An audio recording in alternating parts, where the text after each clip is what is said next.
السلام علیکم، میں زہرا آپ کی خدمت میں ایک بار پھر لے آئی ہوں ایک اور مزے کا ناول جس کا نام ہے وہ میرا نیا سویرا، اور اسے لکھا ہے مریم عزیز نے، اور یہ آیا تھا شعاع میں جولائی 2010 کی۔ اور اگر آپ نے اس چینل کو سبسکرائب نہیں کیا ہوا ایسی مزے کی کہانیاں سننے کے لیے، آپ کو اس چینل کو ضرور سبسکرائب کرنا ہوگا۔ چلے چلتے ہیں اب کہانی کی طرف۔ خلیل جبران کہتا ہے، خوش رہو اور پیچھے مڑ کر نہ دیکھو کہ ماضی راکھ کا ڈھیر ہے۔ پاؤں مضبوط رکھو، حال سمندر کی ریت کی مانند لمحہ بلمحہ سے رکھ رہا ہے، اور آنکھیں کھلی رکھو کہ مستقبل خلا ہے۔ اس نے کتاب بند کر کے تھوڑی کتاب پر ٹکا دی۔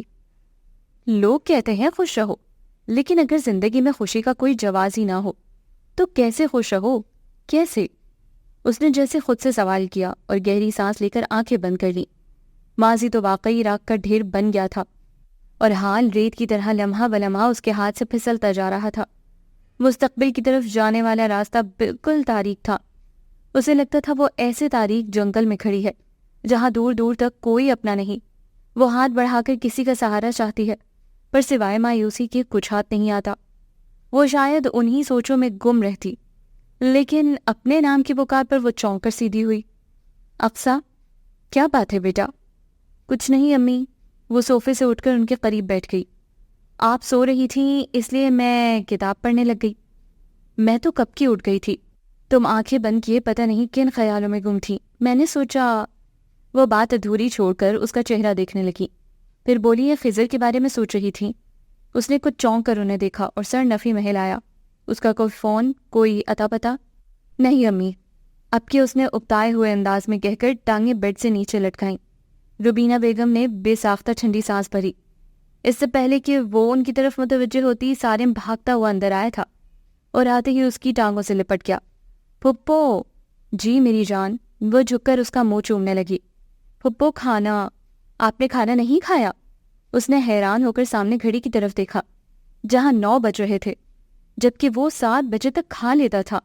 ماما کہاں ہے؟ کھانا؟ اس نے اقصیٰ کے سوال کا جواب دینے کے بجائے اس کا دوپٹہ کھینچنا شروع کر دیا۔ امی، میں آتی ہوں۔ وہ سالم کو گود میں اٹھا کر کچن میں آ گئی۔ سارا کچن اسی طرح بکھرا پڑا تھا جیسا وہ کچھ دیر پہلے چھوڑ کر گئی تھی۔ صرف ایک پلیٹ کا اضافہ تھا، یعنی بھابھی کھا کر جا چکی تھی۔ وہ ٹھنڈی سانس بھر کر شیلف کی طرف آ گئی۔ ابھی اس نے دیگچی کا ڈھکن اٹھایا ہی تھا کہ ڈور بیل بج اٹھی، اور وہ جانتی تھی کہ دروازہ اسے ہی کھولنا ہے، اور آنے والے حسب توقع نبیل بھائی تھے۔ اس کے سلام کا جواب دے کر وہ حسب معمول امی کے کمرے کے سامنے رک کر انہیں سلام کر کے اور روزانہ کا جملہ آپ کی طبیعت کیسی ہے پوچھ کر اپنے کمرے میں چلے گئے۔ سالم بھی اپنے پاپا کو دیکھ کر کھانا بھول کر ان کے پیچھے کمرے میں چلا گیا، تو وہ دوبارہ کچن میں آ گئی۔ کچھ دیر بعد نبیل بھائی کی آواز پر اس نے گردن موڑ کر دیکھا، جہاں دروازے میں نبیل بھائی سالم کو گود میں لیے کھڑے تھے۔ اقصیٰ، پلیز کھانا گرم کر دو، تمہاری بھابھی کی طبیعت ٹھیک نہیں، آپ چلے میں لا رہی ہوں۔ وہ ان کے کہنے سے پہلے ہی پھلکے ڈالنے کے لیے توے کو چولہے پر رکھ چکی تھی۔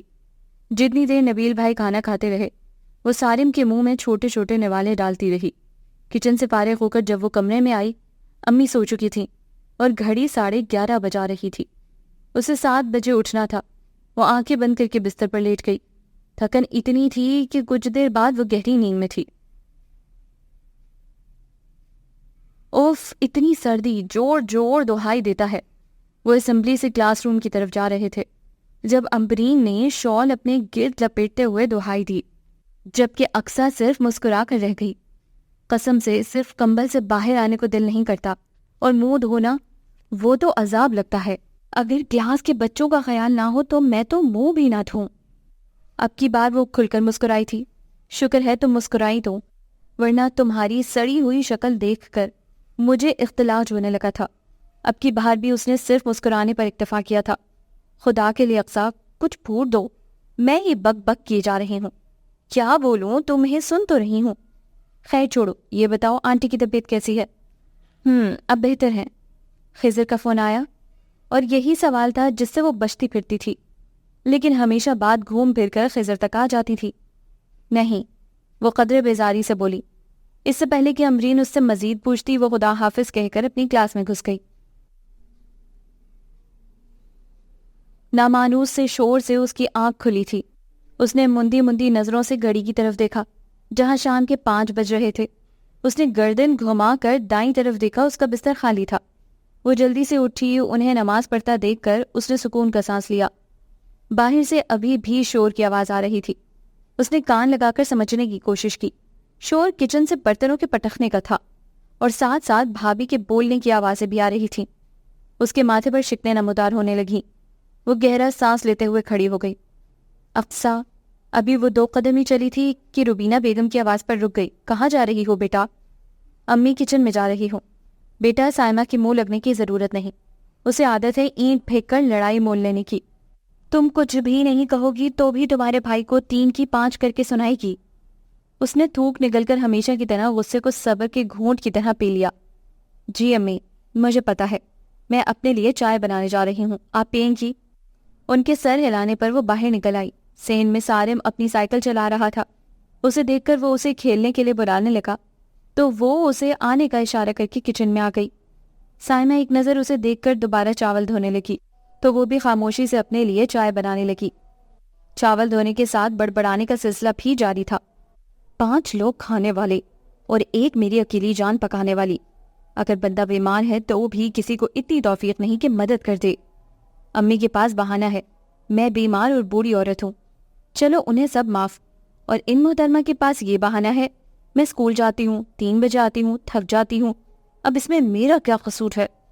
اقصیٰ خاموشی سے سن رہی تھی۔ اتنی غلط بیانی پر اسے منہ بند رکھنا مشکل ہو رہا تھا۔ چائے ابل رہی تھی، اس نے چولہا بند کر دیا اس سے پہلے کہ وہ چائے کپ میں اونڈیلتی۔ باہر دروازے پر بیل ہوئی تھی۔ وہ سب کچھ چھوڑ چھاڑ کر کچن سے باہر آ گئی۔ دروازہ کھولتے ہی جو چہرہ اسے نظر آیا اس نے ایک پل کے لیے اسے ساکت کر دیا۔ کیا بات ہے اقصیٰ اندر نہیں بلاؤ کی؟ اسے یوں ہی دروازے میں کھڑا دیکھ کر بانو بیگم مسکرائیں تو وہ جیسے حیرت کے اثر سے نکل کر ہوش میں آئی۔ سوری خالہ، السلام علیکم، اندر آئیں۔ وہ دروازے سے ہٹ کر سائڈ پر ہو گئی۔ کیسی ہیں آپ؟ وہ دروازہ بند کر کے ان کے قریب آ گئی۔ میں تو ٹھیک ہوں، تم سناؤ، روبینہ کیسی ہے؟ سنا ہے اس کی طبیعت خراب تھی۔ جی بی پی لو ہو گیا تھا، اب ٹھیک ہے۔ وہ ڈرائنگ روم کی طرف لے جانے لگی تو انہوں نے منع کر دیا۔ تبھی سائمہ بھابھی نے کچن سے باہر جھانکا تھا۔ کیسی ہو بہو؟ اچھی ہوں خالہ، آپ کیسی ہیں؟ دوسروں کے سامنے بھابھی کی خوش اخلاقی ایسے ہی طاہر ہوتی تھی۔ اکثر میں روبینہ کے ساتھ بیٹھوں گی۔ ان کے کہنے پر وہ انہیں لے کر امی کے پاس آ گئی۔ وہ جو کسی سوچ میں گم تھی ان کو آتا دیکھ کر بے ساختہ خوش ہو گئی تھی۔ انہیں باتیں کرتا چھوڑ کر وہ کچن میں آ گئی۔ 2 کپ چائے تو تھی، اس سے کیتلی میں ڈال کر اس نے فریج سے کباب نکالے۔ کباب فرائی کر کے جب وہ ٹرالی سیٹ کر رہی تھی تبھی سائمہ دوبارہ اندر داخل ہوئی۔ واہ بھئی واہ، ہونے والی ساس کی بڑی خاطریں ہو رہی ہیں۔ ویسے تو میڈم سے ہلا نہیں جاتا، چلو اسی بہانے ہی صحیح، آنٹی بانو شاید خوش ہو کر تمہیں رخصتی کروا لیں، کم از کم ایک بوجھ تو میرے سر سے ٹلے گا۔ شاباش، کیبنٹ میں نمکو اور بسکٹ بھی رکھے ہیں، وہ بھی لے لو، شاید میٹھا کھا کر وہ کوئی اچھی خبر ہی سنا دیں۔ اتنا کہہ کر وہ واپس مڑ گئیں۔ ان کی باتیں ہمیشہ جلتی پر تیل کا کام کرتی تھی۔ اب بھی ایسا ہی ہوا تھا۔ اس نے سختی سے نچلے ہونٹ کو دانتوں تلے دبا کر اپنے لفظوں کا گلا گھونٹا تھا، جبکہ آنکھوں میں مرچیں سی بھرنے لگیں۔ اس نے آنکھیں بند کر کے گہرا سانس لیا اور پھر خود کو پرسکون کر کے وہ ٹرالی گھسیٹتی ہوئی اندر آ گئی۔ پہلے کے برعکس اب روبینہ بیگم کے چہرے پر کافی رونق تھی۔ وہ مسکراتی ہوئی ان کے قریب آ گئی۔ میں نے فون نہیں کیا تو تم نے بھی میرا پتہ نہیں کیا، اور نہ میری اقصیٰ بیٹی نے۔ نہیں خالہ، ایسی بات نہیں، میں روز آپ کو یاد کرتی تھی، اور امی بھی، بس اسکول سے آ کر اتنی تھک جاتی ہوں، کچھ کرنے کو دل ہی نہیں کرتا۔ پھر پچھلے دنوں امی بھی بیمار تھی، بس اسی وجہ سے۔ ان کے چھوٹے سے سوال کا جواب اس نے پوری تفصیل سے دیا تھا۔ اس نے چائے کا کپ ان کی طرف بڑھایا، جس کو تھامتے ہوئے انہوں نے بغور اس کا چہرے کا جائزہ لیا۔ اقصیٰ بہت کمزور لگ رہی ہے۔ بانو بیگم کے کہنے پر اقصیٰ نے بے ساختہ انہیں دیکھا۔ ایک عجیب سی مسکراہٹ اس کے چہرے پر آئی تھی۔ وہ شاید اس کی ہنسی کا مفہوم نہیں سمجھی تھی، لیکن روبینہ بیگم تو اپنی بیٹی کی ہر ادا پہچانتی تھی۔ تمہیں پتہ تو ہے اقصیٰ کتنی حساس ہے، اور پھر میری بیماری کا اس نے اثر بھی بہت لیا ہے، اور سارا دن اسکول کی درد سری، پھر گھر کے کام، مرجھائے گی نہیں تو اور کیا ہوگا؟ یہ تو ہے، میں نے پہلے بھی تم سے کہا تھا اقصیٰ، یہ اسکول کی جاب چھوڑو۔ جی خالہ، لیکن سارا دن گھر میں کیا کروں؟ اس کے سوال کا ہمیشہ کی طرح ان کے پاس کوئی جواب نہیں تھا۔ ان کی خاموشی محسوس کر کے روبینہ بیگم کو بولنا پڑا۔ صوبیہ ٹھیک ہے، خضر کا فون آیا کوئی؟ ہاں صوبیہ ٹھیک ہے، اور خضر کا تقریباً روز ہی فون آتا ہے۔ کیوں اقصیٰ، خضر تمہیں فون نہیں کرتا؟ استفسار پر اس کا سر نفی میں ہلا تو وہ کافی حیران ہوئی۔ اچھا، مجھے تو کہہ رہا تھا کہ میں بات کرتا ہوں۔ خضر نے آنا کب ہے؟ آخر روبینہ نے وہ سوال پوچھ ہی لیا جو ان کے اور اقصیٰ کے لیے امتحان بنا ہوا تھا۔ میں بھی اسی کا انتظار کر رہی ہوں۔ ہر بار کہتا ہے کہ اس سال، لیکن ہر بار کوئی نہ کوئی مسئلہ ہو جاتا ہے۔ مجھے تو اب خود تم سے، خاص کر اقصیٰ سے شرم آتی ہے، مگر میں اور خضر دونوں ہی مجبور ہیں۔ لیکن تم فکر نہ کرو، میں نے خضر سے کہہ دیا ہے۔ اب کچھ بھی ہو تم اس سال ہر صورت آ رہے ہو۔ صوبیہ اور خضر دونوں کی اکٹھی شادی کروں گی۔ انہوں نے روبینہ کا ہاتھ پکڑ کر انہیں تسلی دی، اور ایسی تسلی پر وہ دونوں سوائے مسکرانے کے اور کیا کر سکتی تھی۔ وہ جاتے جاتے اسے بھی کافی تسلیاں دے کر گئی تھیں۔ شاید ان کی تسلیوں کا اثر تھا کہ وہ سب خدشے دماغ سے جھٹک کر سکون کی نیند سوئی تھی۔ اسکول میں امتحان ہو رہے تھے۔ امتحان کے بعد رزلٹ نے اسے اچھا خاصا مصروف کر دیا تھا۔ پچھلے سال اسے بیسٹ ٹیچر کا ایوارڈ ملا تھا، اور اس دفعہ بھی اسے ہی یہ ایوارڈ ملنے کا چانس تھا۔ وہ اپنا کام ہمیشہ لگن سے کرتی تھی۔ وجہ ایوارڈ نہیں، بلکہ وہ شروع سے ہی اپنے پیشے سے بہت مخلص تھی۔ دوسرا، بچوں سے اسے خصوصی لگاؤ تھا۔ بچے سب کو ہی اچھے لگتے ہیں، لیکن اسے کچھ زیادہ ہی اچھے لگتے تھے۔ اس لیے نہ صرف اپنی کلاس بلکہ اسکول کے دوسرے بچوں سے بھی اس کی اچھی خاصی دوستی تھی۔ آج پیرنٹس ڈے تھا۔ وہ صبح سے ہی مصروف تھی۔ ایک ہی جگہ پر بیٹھے رہنے سے اب اسے تھکن ہونے لگی تھی۔ فہد کے پیرنٹس کے جاتے ہی اس نے آنکھیں بند کر کے کرسی کی بیک سے ٹیک لگا لی۔ آہٹ پر اس نے آنکھیں کھول کر دیکھا۔ اس کے بالکل سامنے خوبصورت سی خاتون کھڑی تھی۔ اس کے آنکھیں کھولنے پر وہ مسکرائی تو وہ کچھ گھبرا کر کھڑی ہو گئی۔ سوری، اس کے یوں گھبرانے سے وہ مسکرا دی۔ اٹس اوکے، میں ایرج کی ماما ہوں۔ اوہ، ایرج اس کی کلاس کی پوزیشن ہولڈر اور فیوریٹ اسٹوڈنٹ تھی۔ اس نے جھک کر ایرج کا رزلٹ کارڈ نکالا۔ ایرج بہت بریلینٹ اسٹوڈنٹ ہے اینڈ ویری نائس گرل۔ اس کی تعریف پر اس کی ماما کے چہرے پر فخریہ مسکراہٹ آئی تھی۔ Your good name please? Aqsa. Oh Aqsa, Iraj آپ کی بہت تعریف کرتی ہے۔ اس کی ہر بات میں آپ کا ذکر ہوتا ہے۔ مجھے تو یہ بھی معلوم ہوتا ہے کہ آج مس اقصیٰ نے کون سے کپڑے پہنے ہیں۔ وہ وائٹ اور پنک ڈریس میں اچھی لگتی ہیں۔ ان کی آواز بہت پیاری ہے۔ وہ کہہ کر ہنسنے لگی تو اس کے چہرے پر شرمیلی مسکراہٹ جھلکنے لگی۔ ثنا نے بڑی دلچسپی سے اس کی مسکراہٹ دیکھی۔ ایرج ہمیشہ فرسٹ آتی ہے، لیکن اس بار اس کی پوزیشن سیکنڈ تھی۔ ویسے بھی کچھ عرصے سے وہ کلاس میں بھی اپسٹ نظر آئی ہے۔ اس کی اتنی باریک بینی پر ثنا نے قدرے حیرت سے اسے دیکھا، پھر سر ہلا کر خود کو بولنے پر تیار کیا۔ دراصل کچھ ڈومیسٹک پرابلمس ہیں میرے بھائی۔ وہ جو بہت غور سے ان کی بات سن رہی تھی، دروازے پر امرین کے داخل ہوتے ہی اسے دیکھنے لگی۔ میڈم تمہیں بلا رہی ہیں۔ اس نے پرنسپل کا نام لیا تو وہ حیران ہوتی کھڑی ہو گئی۔ کیوں؟ میرا مطلب ہے ابھی میٹنگ ہو رہی ہے۔ اٹس ارجنٹ یار، ایک بچے کو سخت چوٹ لگی ہے۔ امرین کی بات سنتے ہی وہ معذرت کر کے تیزی سے باہر نکلی تھی، جبکہ وہ بھی حیرت سے ان کے پیچھے چل پڑی۔ گراؤنڈ میں اچھا خاصا ہجوم تھا۔ بچے کی رونے کی آواز دور تک آ رہی تھی۔ حیرت کے ساتھ تجسس بھی تھا جو انہیں یہاں تک لے آیا تھا۔ آخر ایسا کیا ہے اس لڑکی میں جو اتنے بڑے ہجوم میں سے کوئی اس روتے بچے کو چپ نہیں کروا سکا؟ اور اسے بلایا کیا؟ وہ ہجوم چیرتی ہوئی آگے بڑھی۔ اقصیٰ بچے کو گود میں لیے آہستہ آہستہ اس کے بال اور گال سے ہلا رہی تھی، اور بچے کا رونا بند ہو کر سسکیوں میں بدل گیا تھا۔ گھٹنے سے خون بہہ رہا تھا۔ اسکول کی آیا نے ڈیٹول اور کاٹن اقصیٰ کی طرف بڑھائی۔ اقصیٰ نے بچے کے کان میں کچھ کہا تو اس نے زور سے آنکھیں بند کر لیں۔ اقصیٰ نے بہت آہستگی سے اس کا زخم صاف کر کے اس کی بینڈیج کی تھی۔ اب حالات نارمل تھے۔ ہجوم چھٹ گیا تھا، جبکہ وہ ابھی تک کھڑی اقصیٰ کو دیکھ رہی تھی۔ بس اقصیٰ کے ہاتھ اور زبان میں لگتا ہے جادو ہے۔ بچے تو بچے بڑے بھی گرویدہ ہو جاتے ہیں۔ ان کے پاس سے 2 ٹیچرز اقصیٰ پر تبصرے کرتے ہوئے گزریں۔ انہوں نے ایک دفعہ پھر سامنے دیکھا۔ اقصیٰ بچے کو لے کر پرنسپل کے آفس جا رہی تھی۔ انہوں نے بغور سر سے پاؤں تک اس کا جائزہ لیا تھا۔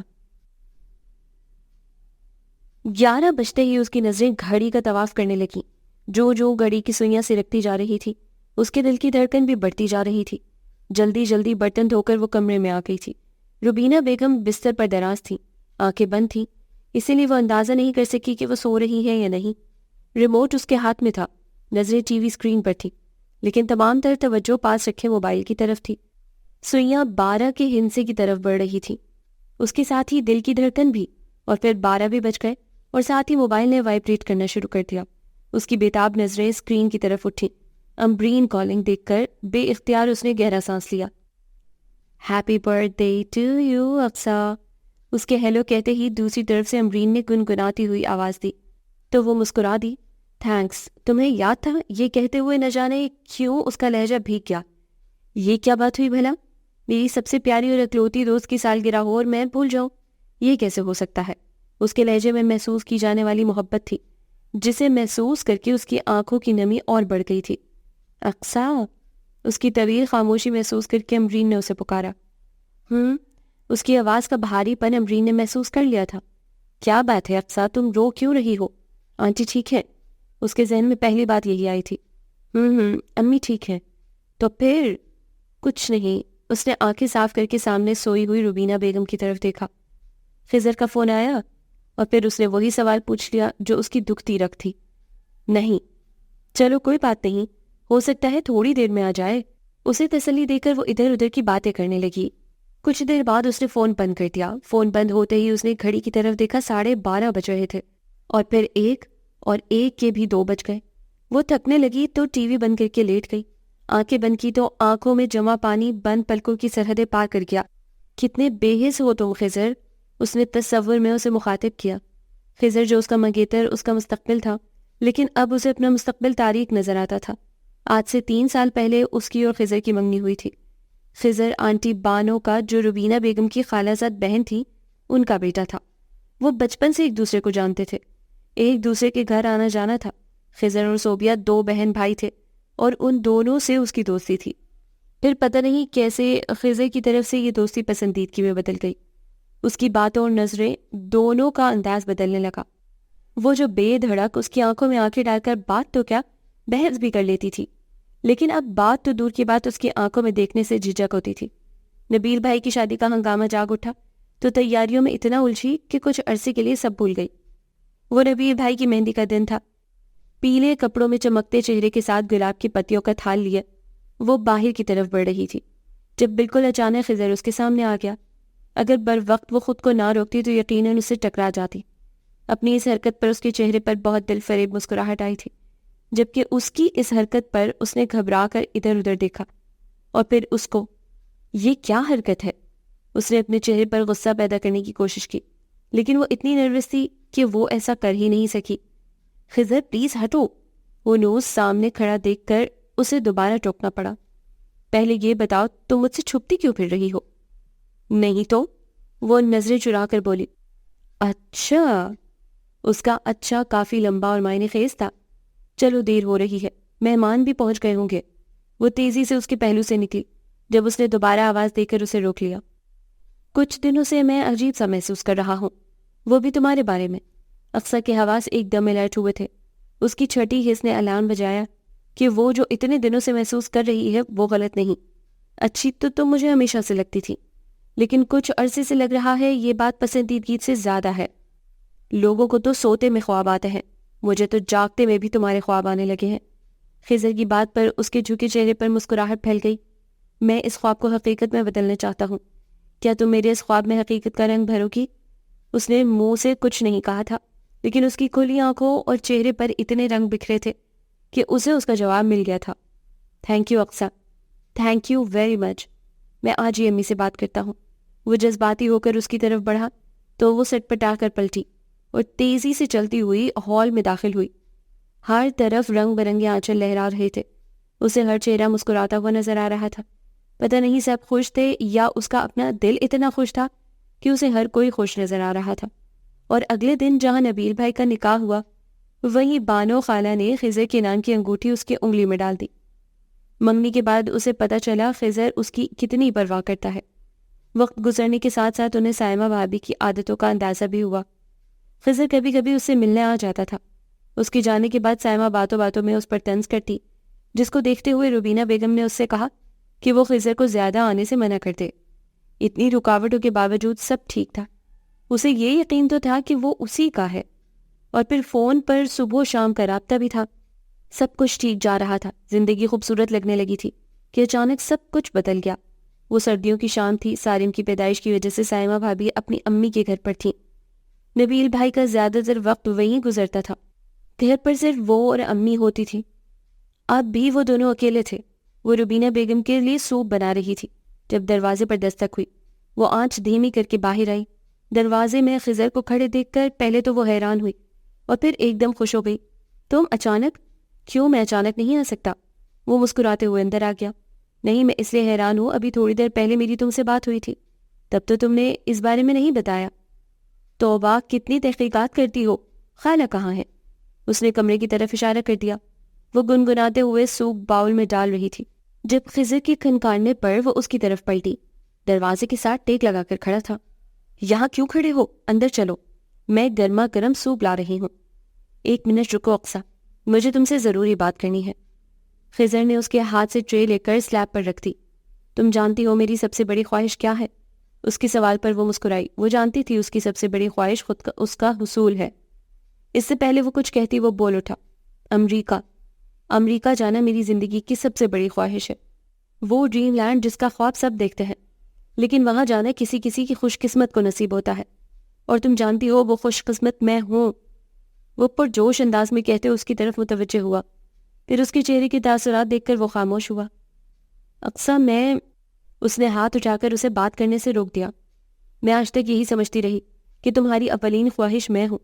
مجھے نہیں پتا تھا تمہاری زندگی میں میری اہمیت ہی نہیں۔ بات کرتے کرتے اس کا لہجہ روحانسی ہو گیا۔ تمہیں یہ کیوں لگا کہ میری زندگی میں تمہاری اہمیت نہیں ہے؟ تم سب سے پہلے، پھر کچھ اور۔ وہ اس کے نزدیک آ گیا تھا۔ تم میرے دل کی ملکہ ہو، جبکہ میں تمہیں گھر کی بھی ملکہ بنانا چاہتا ہوں۔ 20,000 میری سیلری ہے، جس میں گھر کے اخراجات، اور پھر مجھے صوبیہ کی شادی کے لیے بھی جمع کرنا ہے۔ اپنی شادی کے لیے بھی مجھے ہی سب کچھ کرنا ہے، اور پھر شادی کے بعد جب بچے ہوں گے تو ہماری ضرورتیں اور بھی بڑھ جائیں گی۔ میں نہیں چاہتا تم یا ہمارے بچے چھوٹی چھوٹی ضرورتوں کے لیے دل کو مارے۔ میں کب سے امریکہ جانے کی کوشش کر رہا تھا، اب جب میں اس کوشش میں کامیاب ہو گیا ہوں تو تم… اچھا میری بات سنو۔ وہ اس کا ہاتھ تھام کر باہر سین میں لے آیا۔ وہ اسے اپنے مستقبل کی پلاننگ بتا رہا تھا، اور وہ چپ چاپ ہاتھ گود میں رکھے بس اسے ہی دیکھی جا رہی تھی۔ اقصیٰ پلیز یار، کچھ تو بولو۔ اس نے گہرا سانس لے کر اپنے دائیں طرف بیٹھے اس شخص کو دیکھا جو اس کے لیے سب کچھ ہو چکا تھا۔ کب جا رہے ہو؟ کل۔ کیا؟ ایک اور جھٹکا اس کا منتظر تھا۔ اس کی آنکھیں ایک بار پھر نمکین پانیوں سے بھرنے لگیں۔ پلیز اقصیٰ، رونا نہیں، تمہارے رونے سے مجھے تکلیف ہوتی ہے۔ صرف تمہارے اور امی کے آنسو نہ دیکھوں، اس لیے میں نے تم لوگوں کو پہلے نہیں بتایا۔ صرف 2-3 سالوں کی بات ہے، پھر یہ دوری ہمیشہ کے لیے ختم ہو جائے گی۔ میں تمہارا بن کر جا رہا ہوں اور تمہارے لیے ہی واپس آؤں گا۔ کچھ دیر کے لیے ان کے درمیان خاموشی چھا گئی۔ پھر اقصیٰ نے خود ہی اپنے آنسو صاف کر کے خضر کو دیکھا جو سر جھکائے بیٹھا تھا، اور وہ جانتی تھی وہ بھی رو رہا ہے۔ خضر، تم میرے ساتھ میرے سامنے ہو، میرے لیے یہی کافی ہے۔ تم اگر 20,000 کماتے ہو میں اس میں بھی گزارا کر لوں گی، اور اگر تمہیں اس سے زیادہ کی چاہ ہے تو میں اس سفر میں تمہارا ساتھ دوں گی۔ میں جاب کروں گی، لیکن تم اتنی دور مت جاؤ، مجھے بہت ڈر لگ رہا ہے۔ وہ بات کرتے ہوئے پھر رونے لگی تو خضر نے گہرا سانس لیا۔ ابھی تو جانا ہے اقصیٰ، ٹکٹ تک آ چکا ہے، لیکن میں وعدہ کرتا ہوں بہت جلدی واپس آ جاؤں گا، وعدہ۔ وہ اس کا ہاتھ تھام کر بولا تو وہ اسے دیکھ کر رہ گئی، اور جانے والے کو کون روک سکتا ہے؟ وہ بہت سے وعدے اور انتظار اس کی مٹھی میں تھما کر چلا گیا تھا۔ دور سے کہیں اذانوں کی آواز آئی تو اس نے چونک کر گھڑی کی طرف دیکھا۔ اسے خیالوں میں ڈوبے اتنا وقت گزر گیا تھا کہ فجر کی اذانیں شروع ہو گئیں، اور خضر، تم مجھے بھول گئے۔ اس نے ایک بار پھر اسے غائبانہ مخاطب کر کے شکوہ کیا، لیکن اس کا شکوہ سننے والا تو وہاں تھا ہی نہیں۔ جوس کا سپ لے کر اسے گہرا سانس لیا اور غصے سے امرین کی طرف دیکھا جو مسلسل پچھلے 5 منٹ سے اسے گھور رہی تھی۔ ایسی کیوں گھور رہی ہو؟ کیا میرے سینگ نکل آئے ہیں؟ نکلے تو نہیں، لیکن جس طرح تم سوجے منہ کے ساتھ پھر رہی ہو، امید ہے جلد ہی سینگ کے ساتھ دم بھی نکل آئے گی۔ اس کی بات پر اقصیٰ نے برا سا منہ بنا کر دوبارہ گلاس اٹھا لیا۔ میں نے سوچا تھا آج محترمہ کا برتھ ڈے ہے، کوئی کیک شیک کھانے کو ملے گا، لیکن یہاں تو صبح سے لفٹ ہی نہیں۔ بندے کو اتنا کنجوس بھی نہیں ہونا چاہیے۔ اس کے طنز پر بھی اقصیٰ کے رویے میں کوئی فرق نہیں آیا تو اسے سیریس ہونا پڑا۔ خضر کا فون آیا تھا۔ اور وہ جو صبح سے ضبط کر رہی تھی، آنکھیں یکدم جھلملانے لگیں۔ امبرین نے بے ساختہ گہرا سانس لیا۔ اس کی سوجی آنکھوں اور اترے چہرے کی وجہ سے معلوم ہو گئی تھی۔ پتہ نہیں امبرین، اسے کیا ہو گیا ہے؟ وہ ایسا تو نہیں تھا۔ اسے تو میری چھوٹی سے چھوٹی بات یاد ہوتی تھی۔ پھر میری برتھ ڈے کیسے بھول گیا؟ برتھ ڈے ہی نہیں، وہ اور بھی بہت کچھ بھولنے لگا ہے۔ مجھے لگتا ہے وہ مجھے بھی بھول جائے گا۔ امبرین نے پیار سے اس کا ہاتھ تھاما۔ تم پریشان کیوں ہوتی ہو اقصیٰ؟ ہو سکتا ہے اس کی کوئی مجبوری ہو۔ اب مجھے کسی بات سے تسلی نہیں ہوتی۔ زندگی عجیب دوراہے پر کھڑی ہو گئی ہے۔ ایک طرف خضر کی لاپرواہی تو دوسری طرف سائمہ بھابی کی زبان ہمارا جینا حرام کر دیا ہے۔ اسکول سے جا کر میں اتنی تھکی ہوئی ہوتی ہوں، پھر بھی اپنے لیے روٹی پکانا، امی کے لیے پرہیزی کھانا بنانا، اپنے کپڑے دھونا، برتن دھونا اور بھی جو کام ہو وہ صرف ایک دوپہر کی ہنڈیاں پکاتی ہیں۔ صفائی کام والی کر جاتی ہے۔ امی سارا دن کمرے میں گزار دیتی ہیں۔ میں یا امی ان کے کسی کام میں دخل نہیں دیتے، لیکن پھر بھی انہیں مجھ سے تکلیف ہے۔ ہر وقت طنز، اور خاص طور پر اگر بانو آنٹی یا خضر کا فون آ جائے۔ آنسوؤں کا غلبہ اتنا تھا کہ بات ادھوری رہ گئی۔ تم نبیل بھائی کو کیوں نہیں بتاتی؟ کوئی فائدہ نہیں، انہیں سائمہ بھابی میں کوئی خرابی نظر نہیں آتی، اور ان کی شکایت لگا کر میں نبیل بھائی کی نظروں میں بری نہیں بننا چاہتی۔ یہ کہہ کر اس نے خود ہی اپنے آنسو صاف کر لیے۔ تم تو بہت بہادر ہو اقصیٰ، ان باتوں کو دل پر مت لو۔ تمہارے صبر کا صلہ اللہ تعالیٰ تمہیں ضرور دیں گے۔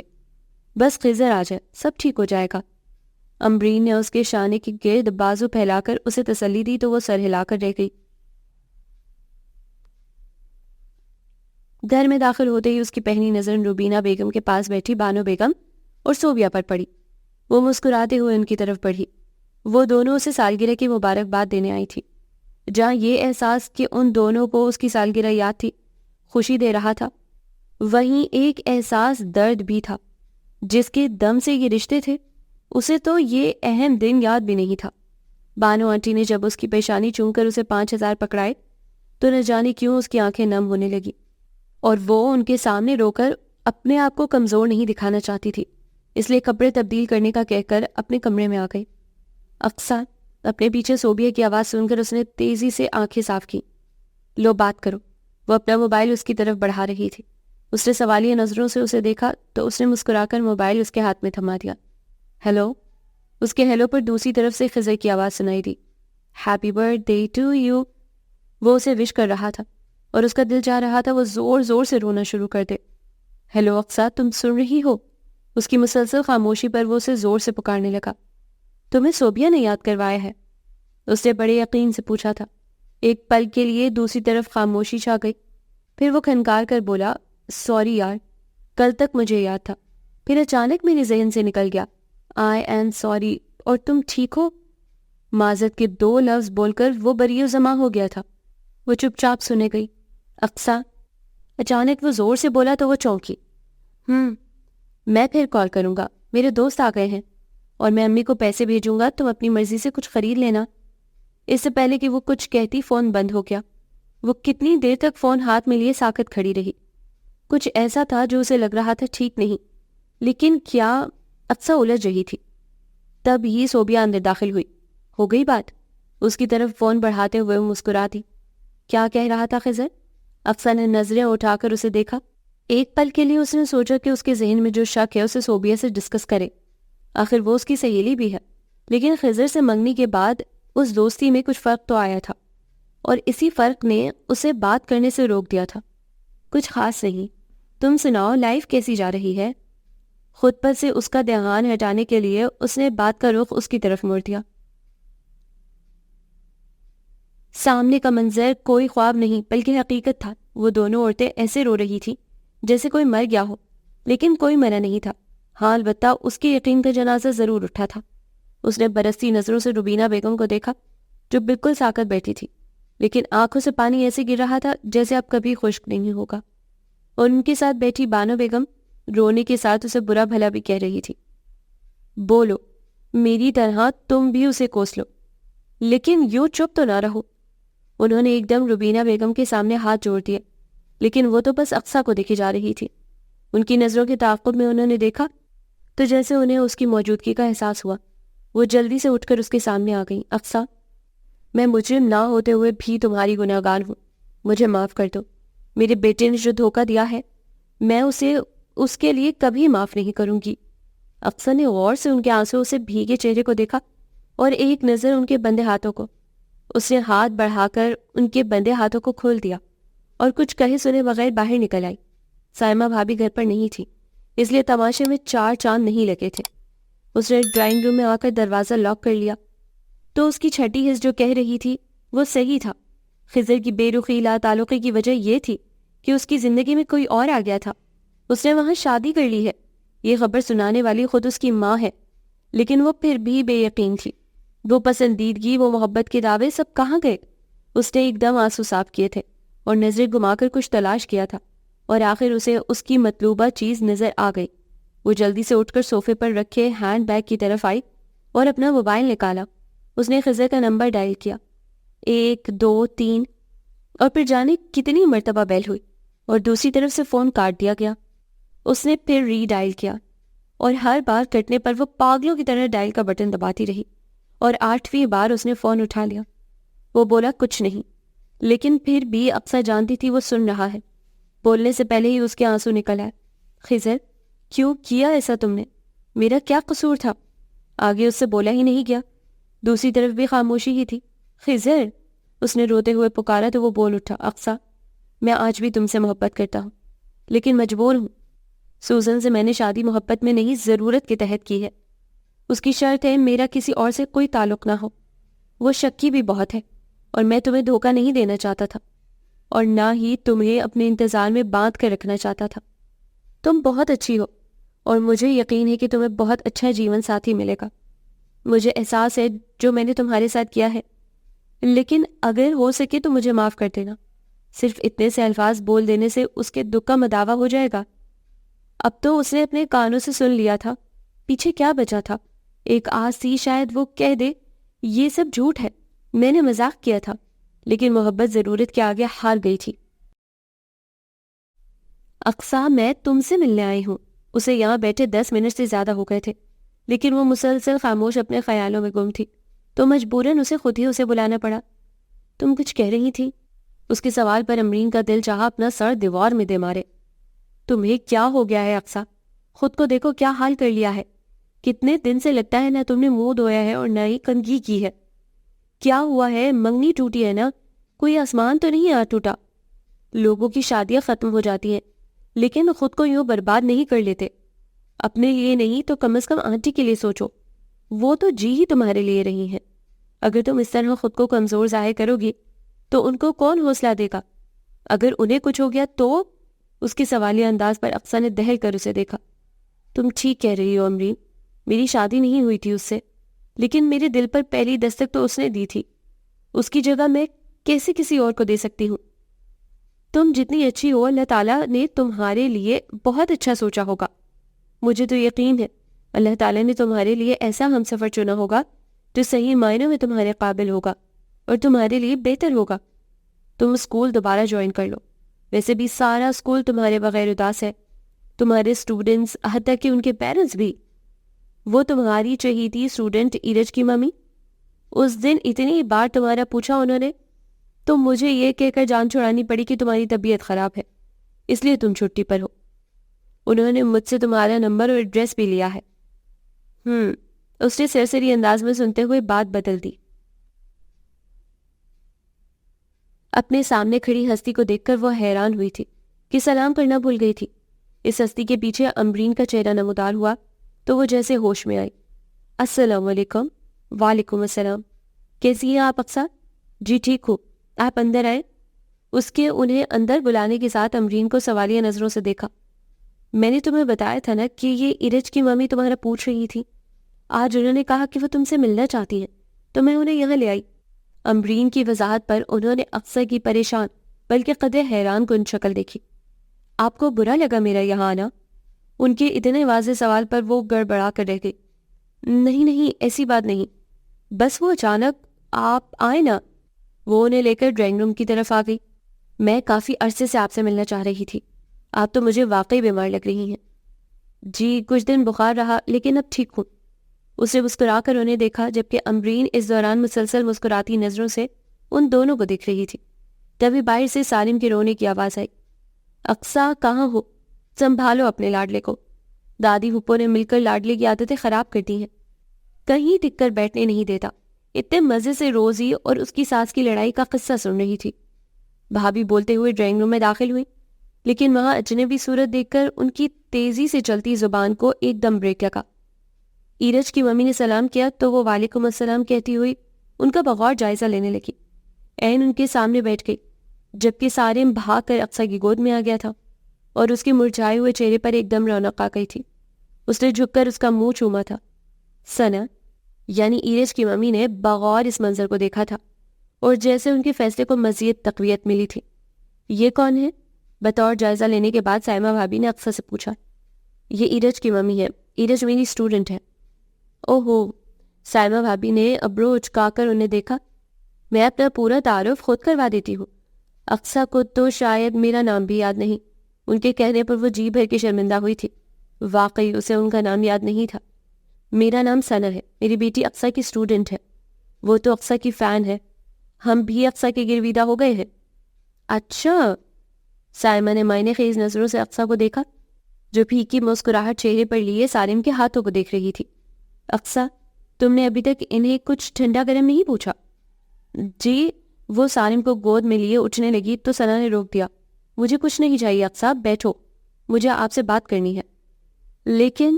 لیکن کچھ نہیں، آپ بیٹھو۔ ثنا کے زیادہ اصرار پر اس نے ایک نظر امرین کو دیکھا اور خاموشی سے بیٹھ گئی۔ آپ کے گھر میں کون کون ہے؟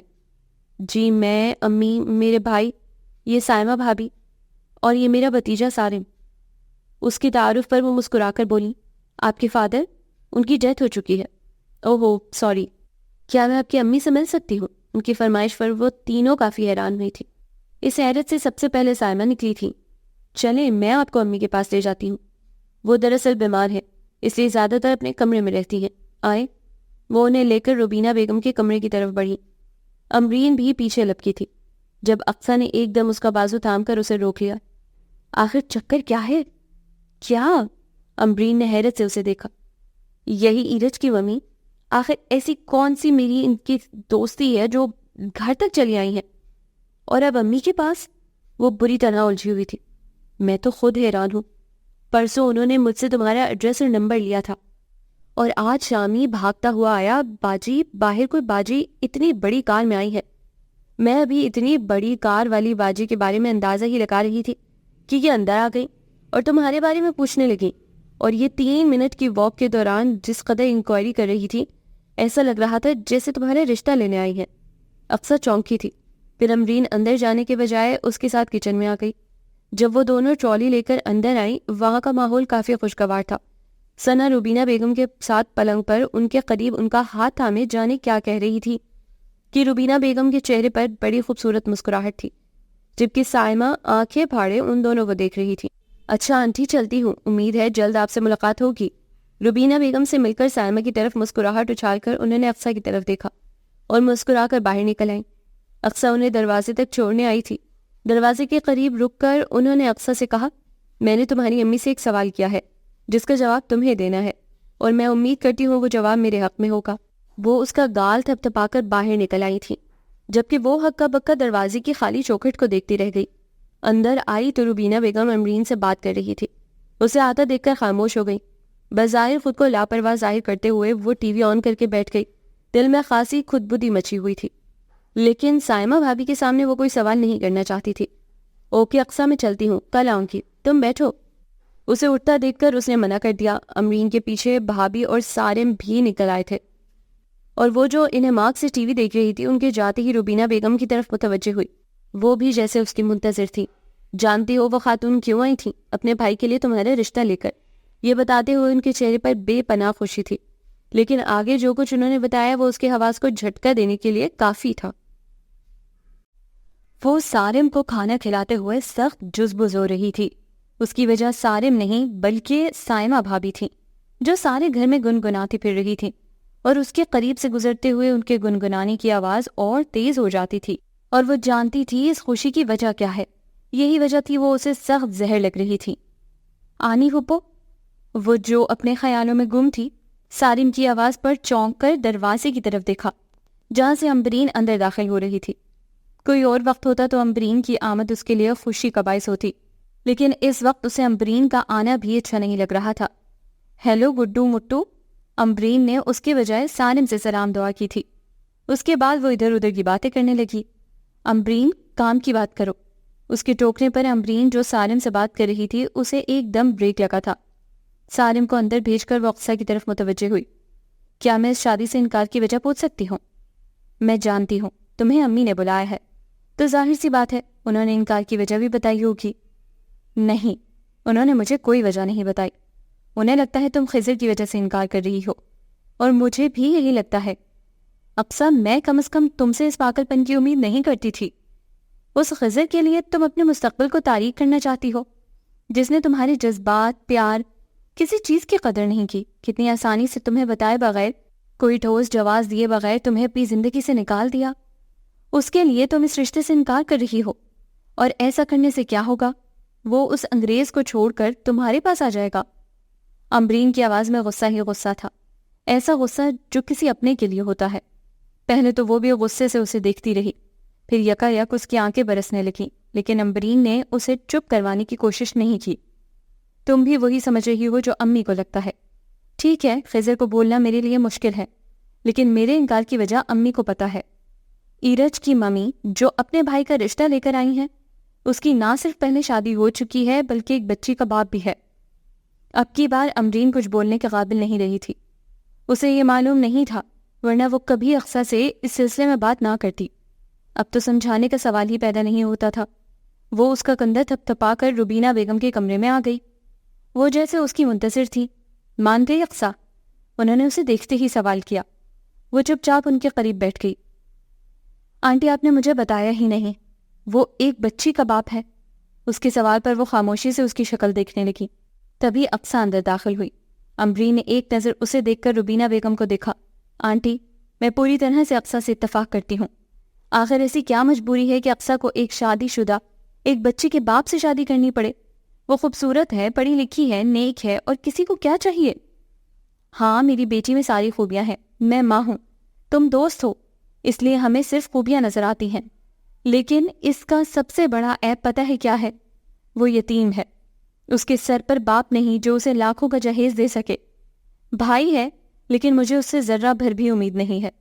یہ تب تک محفوظ ہے جب تک میں زندہ ہوں۔ ادھر میرا دم نکلا، ادھر اس کے بھائی کی نظریں بدلی۔ مجھے یہ سب بتانے کی ضرورت نہیں ہے، یہ سب جانتی ہے۔ انہوں نے روتی ہوئی اقصیٰ کی طرف اشارہ کیا۔ میں بیمار رہتی ہوں، اپنی زندگی کا کوئی بھروسہ نہیں۔ خضر کے ساتھ تو مجھے تسلی تھی، لیکن انہوں نے گہری سانس بھری۔ میں جانتی ہوں وہ شادی شدہ ہے، ایک بچی کا باپ ہے، لیکن اس کی بہن بہت چاہ سے اقصیٰ کا ہاتھ مانگ رہی ہے۔ صرف 2 بہن بھائی ہیں، اور اتنے امیر ہیں کہ اقصیٰ ساری زندگی راج کرے گی۔ تو وہ اتنی سی دیر میں آپ کو اپنا بینک بیلنس بھی دکھا گئیں۔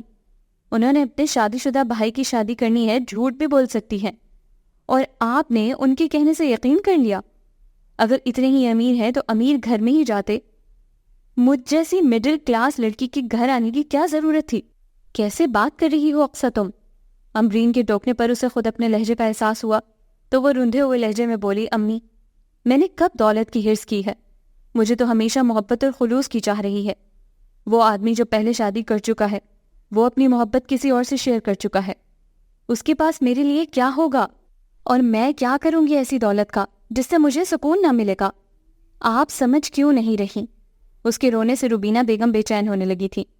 اقصیٰ میری جان، تم رو نہیں، میں تمہارا برا کیسے چاہ سکتی ہوں؟ ماں ہوں تمہاری، میرا دل کہتا ہے وہ تمہیں بہت خوش رکھے گا۔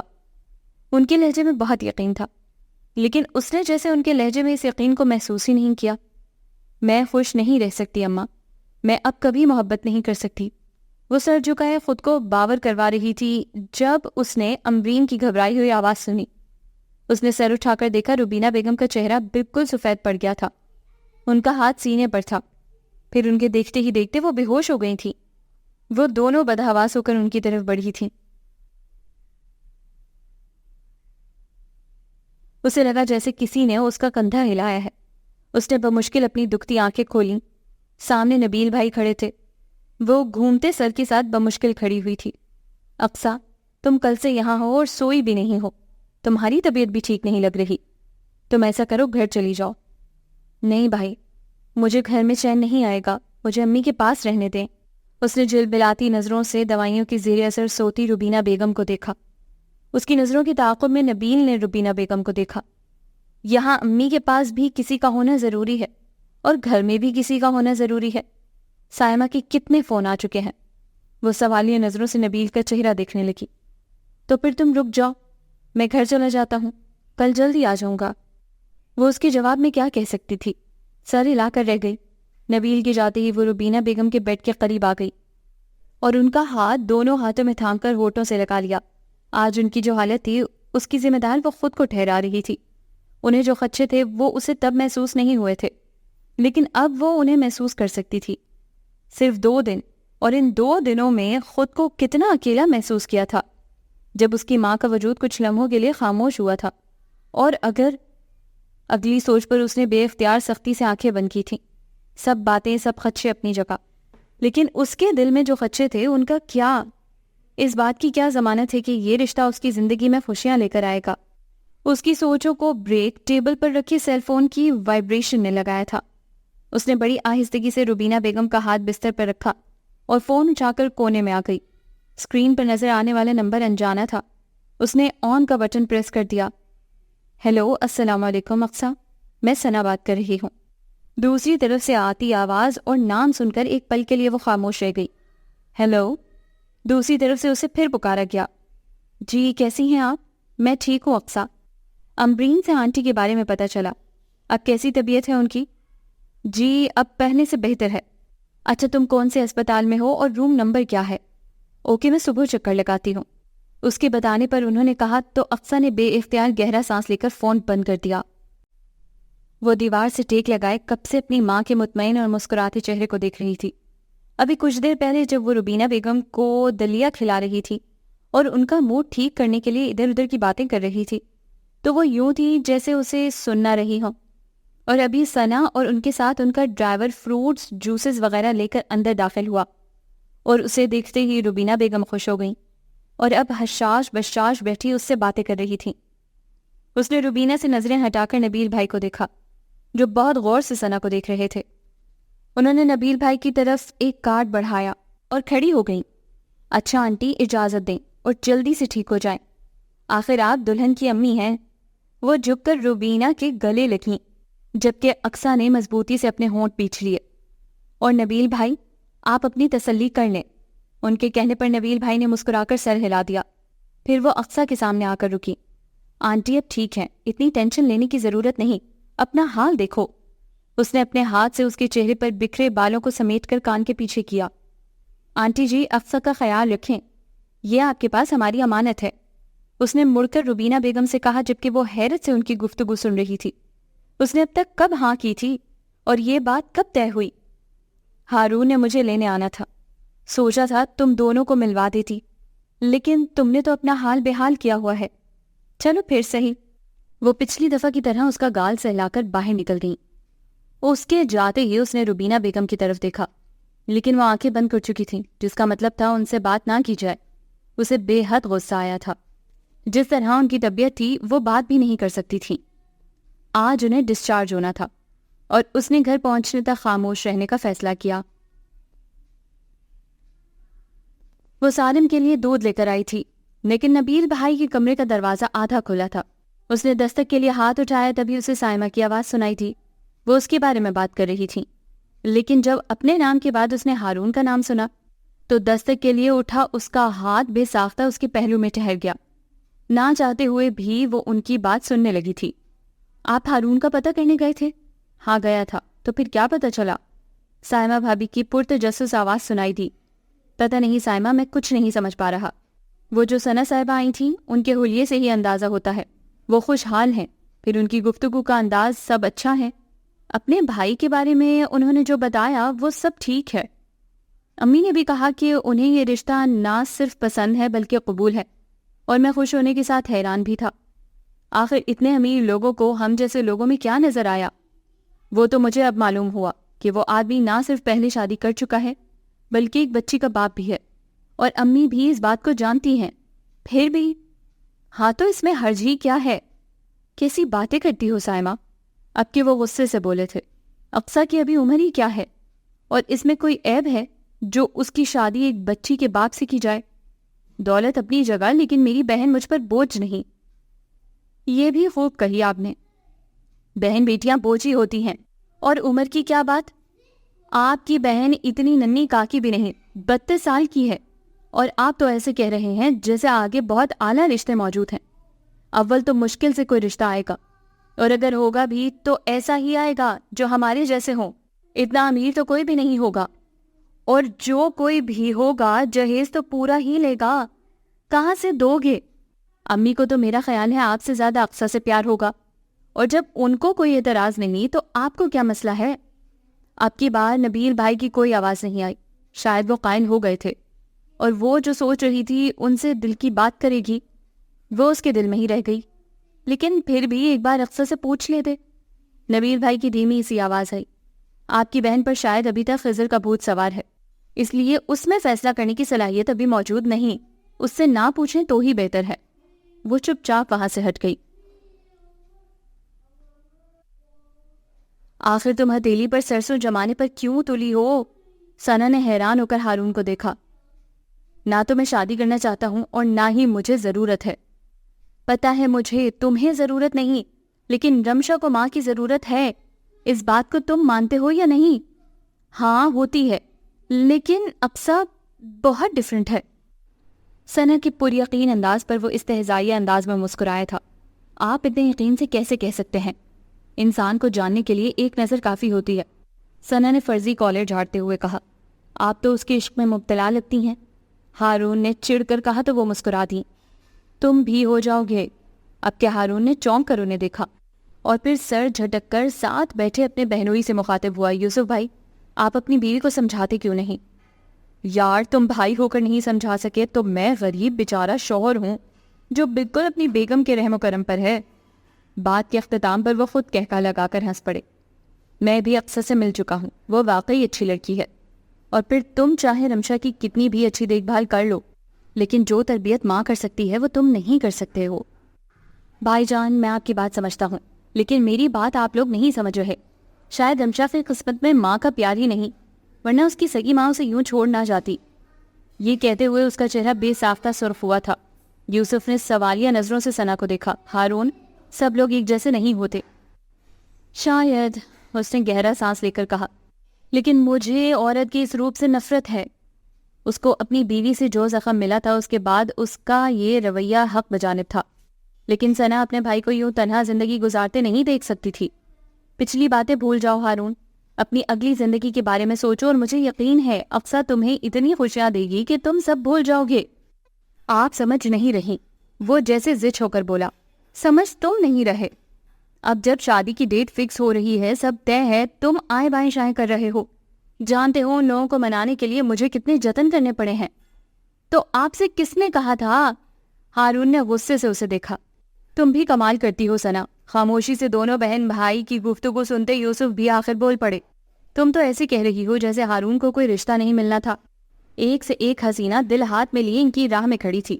یوسف نے شرارت سے اپنے سالے کو دیکھا تو ثنا بھی مسکرا دی. میں جانتی ہوں میرا بھائی ہے ہی شہزادہ، لیکن وہ سب فیشن کی ماری اپنے آپ میں مگن. اگر ان میں سے کسی کا انتخاب کیا جاتا تو ان کا مقصد صرف ہارون اور ہارون کی دولت ہوتا. ان میں سے کوئی رمشا کو پیار نہیں دے سکتا تھا. اور یہ آپ کیسے کہہ سکتی ہیں کہ جس لڑکی کا آپ نے انتخاب کیا ہے اسے میری دولت کی چاہ نہیں، اور وہ رمشا کو ماں کا پیار دے گی؟ وہ ان میرڈ ہے، خوبصورت ہے، ایجوکیٹڈ ہے، تو اس کی کیا مجبوری ہے کہ وہ مجھ سے جو پہلے سے شادی شدہ اور ایک بچی کا باپ ہے اس سے شادی کرنے کو تیار ہو گئی ہے؟ ہارون اپنے سوالوں کے لیے حق بجانب تھا. میں نے کہا نا، میں نے کس طرح اقصیٰ کی والدہ کو تیار کیا ہے یہ میں ہی جانتی ہوں. اس کی ماما بیمار ہیں، فادر کی ڈیتھ ہو چکی ہے، اس کی امی اپنی زندگی میں اس کی شادی دیکھنا چاہتی ہیں. بس یہ بات ہے. وہ قائل تو نہیں ہوا تھا، لیکن اس کا فون آ گیا تو وہ معذرت کر کے اٹھ گیا، جبکہ ثنا پرسوچ انداز میں اسے جاتا دیکھتی رہی. کس اینگل سے لگتا ہے تمہاری شادی ہو رہی ہے؟ بلکہ لگتا ہے تمہیں عمر قید کی سزا سنائی گئی ہے. اقصیٰ، خدا کے لیے اپنی حواس باختہ شکل پر کوئی رونق لے آؤ. ایسے لگ رہا ہے جیسے میں تمہیں اغوا کر کے لے جا رہی ہوں۔ وہ اس کے ساتھ چلتی مسلسل بول رہی تھی، لیکن اقصیٰ کی گھبراہٹ میں کوئی فرق نہیں آیا تھا۔ خدا کے لیے امرین، خاموش ہو جاؤ، میں پہلے ہی بہت پریشان ہوں۔ وہ تو نظر آ رہا ہے، اسی لیے پوچھ رہی ہوں کیوں پریشان ہو؟ آخر ثنا جی نے ہمیں اس شاپنگ مال میں کیوں بلوایا ہے؟ یہ شاپنگ مال ہے نا، یہاں لوگ شاپنگ کرنے آتے ہیں، تو انہوں نے بھی شاپنگ کے لیے بلوایا ہوگا۔ ابھی اقصیٰ نے کچھ کہنے کے لیے منہ کھولا تھا کہ اس کا موبائل بج اٹھا۔ دوسری طرف ثنا تھی، اس نے ثنا کو اس شاپ کے بارے میں بتایا جہاں وہ اور امرین کھڑے تھے۔ کچھ دیر بعد وہ ان کے سامنے تھیں۔ ثنا نے اس کے لیے اچھی خاصی شاپنگ کی تھی اور ہر جوڑا اتنا مہنگا تھا کہ وہ دیکھ کر حیران تھی۔ چلتے چلتے وہ وقتاً فوقتاً اپنے موبائل پر میسج کر رہی تھیں۔ پھر وہ انہیں لے کر جیولر کی شاپ میں آ گئیں۔ انہوں نے کھڑے کھڑے لاکھوں خرچ کر دیے تھے۔ امرین اس کی قسمت پر رش کر رہی تھی۔ کیا خیال ہے اب کچھ کھانا لیا جائے؟ ساری خریداری کے بعد ثنا نے ان دونوں سے کہا تھا۔ نہیں، اب ہمیں چلنا چاہیے، اقصیٰ نے جلدی سے کہا۔ کیوں اقصیٰ، کیا ہوا؟ لگتا ہے تمہیں شاپنگ پسند نہیں آئی۔ نہیں، ایسی بات نہیں، سب بہت اچھا ہے، لیکن وہ امی کی وجہ سے کہہ رہی ہوں، وہ انتظار کر رہی ہوں کہ کوئی بات نہیں، میں خود چھوڑ آؤں گی۔ یہاں میک ڈونلڈ سے کچھ لے لیتے ہیں۔ ان کے حتمی انداز پر وہ دونوں مزید کیا کہہ سکتی تھیں۔ اپنا آرڈر دے کر ابھی وہ ٹیبل پر آئی ہی تھے جب ثنا مسکرا کر کھڑی ہوئی تھیں۔ ان کے اٹھنے پر اقصیٰ نے تعجب سے ان کی نظروں کے تعاقب میں دیکھا، جہاں ایک ہینڈسم سا آدمی کھڑا تھا۔ اس کا دھیان ان کی طرف نہیں تھا۔ آپ نے اتنی ایمرجنسی میں کیوں بلوایا ہے؟ وہ ثنا سے پوچھ رہا تھا۔ تمہیں کسی سے ملوانا تھا، ثنا مسکراتے ہوئے بولی۔ ہارون، یہ اقصیٰ ہے، اور اقصیٰ یہ ہارون۔ ان دونوں نے ایک ساتھ ایک دوسرے کو دیکھا تھا اور اگلے ہی پل اقصیٰ کی نظریں اپنے پاؤں پر ٹک گئی تھیں۔ وہ اب کہاں دیکھ رہا تھا اسے کچھ خبر نہیں تھی۔ اور یہ امبرین، اقصیٰ کی بیسٹ فرینڈ۔ میں نے سوچا شادی میں کچھ دن رہ گئے ہیں، ایک دوسرے کو کم از کم دیکھ تو لیں، یہ نہ ہو شادی والے دن ایک دوسرے کو دیکھ کر بے ہوش ہو جائیں۔ ثنا کی بات پر وہ اور امبرین کہہ کا لگا کر ہنس پڑے، جبکہ وہ اتنی نروس تھی کہ دل چاہ رہا تھا یہاں سے ایک منٹ میں غائب ہو جائے۔ اقصیٰ، اگر تمہیں ہارون سے کوئی بات پوچھنی ہو تو پوچھ لو۔ اسے خود احساس ہو رہا تھا اس کا چہرہ سرخ ہو رہا ہے، جبکہ کانوں کی لوئیں جلتی محسوس ہو رہی تھیں۔ اس کا سر بے ساختہ نفی میں ہلا تو ثنا نے بازو اس کے گرد پھیلا کر اسے ساتھ لگا لیا۔ اقصیٰ بہت شائع ہے، ہارون تم ہی کوئی بات کر لو، میں اور امرین دوسری ٹیبل پر چلے جاتے ہیں۔ اور اقصیٰ کی جان ہوا ہونے لگی۔ اٹس اوکے، آپ سے مل کر خوشی ہوئی، but I have to go, مجھے آفس میں ضروری کام ہے۔ سوری۔ اوکے ثنا، میں چلتا ہوں۔ اس نے پتہ نہیں کس سے خوشی سے ملنے کا اظہار کیا تھا، لیکن اس کی جاتے ہی اقصیٰ نے گہرا سانس لیا۔ ثنا نے بغور اس کا جائزہ لیا۔ اب چلیں، بہت دیر ہو گئی ہے۔ ہاں چلو، اب کی بار ثنا نے سنجیدگی سے جواب دیا۔ اقصیٰ اور امبرین کو چھوڑ کر جب وہ گھر کی طرف جا رہی تھی، ان کے چہرے پر سوچ کی گہری پرچھائیاں تھیں۔ ہارون بھائی کا کوئی فون آیا؟ وہ جو اپنے کپڑے پیک کر رہی تھی حیرت سے امبرین کو دیکھنے لگی۔ تم سے انہوں نے کہا تھا کہ وہ فون کریں گے؟ امبرین جو شرارت سے اسے دیکھ رہی تھی اس کا جواب سن کر مسکراتی۔ کہا نہیں تو کیا ہوا، فون بغیر کہیں بھی آ سکتا ہے۔ نہیں آیا، وہ غصے سے بولی۔ لگتا ہے بڑا افسوس ہو رہا ہے۔ وہ کام چھوڑ کر ایک دم سیدھی ہوئی۔ امبرین، تم مجھے تنگ کرنے آئی ہو؟ وہ جھنجھلائی۔ تنگ کرنے نہیں، صرف تمہارا جائزہ لینے آئی تھی۔ مذاق ایک طرف، مجھے صحیح صحیح بتاؤ، تم خوش ہو؟ تمہیں کیا لگتا ہے؟ اقصیٰ نے الٹا اسی سے سوال کیا۔ میرا جہاں تک خیال ہے پہلی والی سچویشن بھی نہیں، اگر تم خوش نہیں تو ناخوش بھی نہیں لگ رہی۔ امبرین کی بات پر وہ مسکرا دی۔ صحیح کہہ رہی ہو، میری ایک ہاں سے میری ماں کے چہرے پر جو رونق آئی ہے اس کے بعد مجھے کوئی افسوس نہیں رہا۔ میں نے سب اپنی قسمت پر چھوڑ دیا ہے، یہ فیصلہ امی کا فیصلہ ہے، اس میں ان کی دعائیں شامل ہیں بس۔ وہ کندھے اچکا کر بولی۔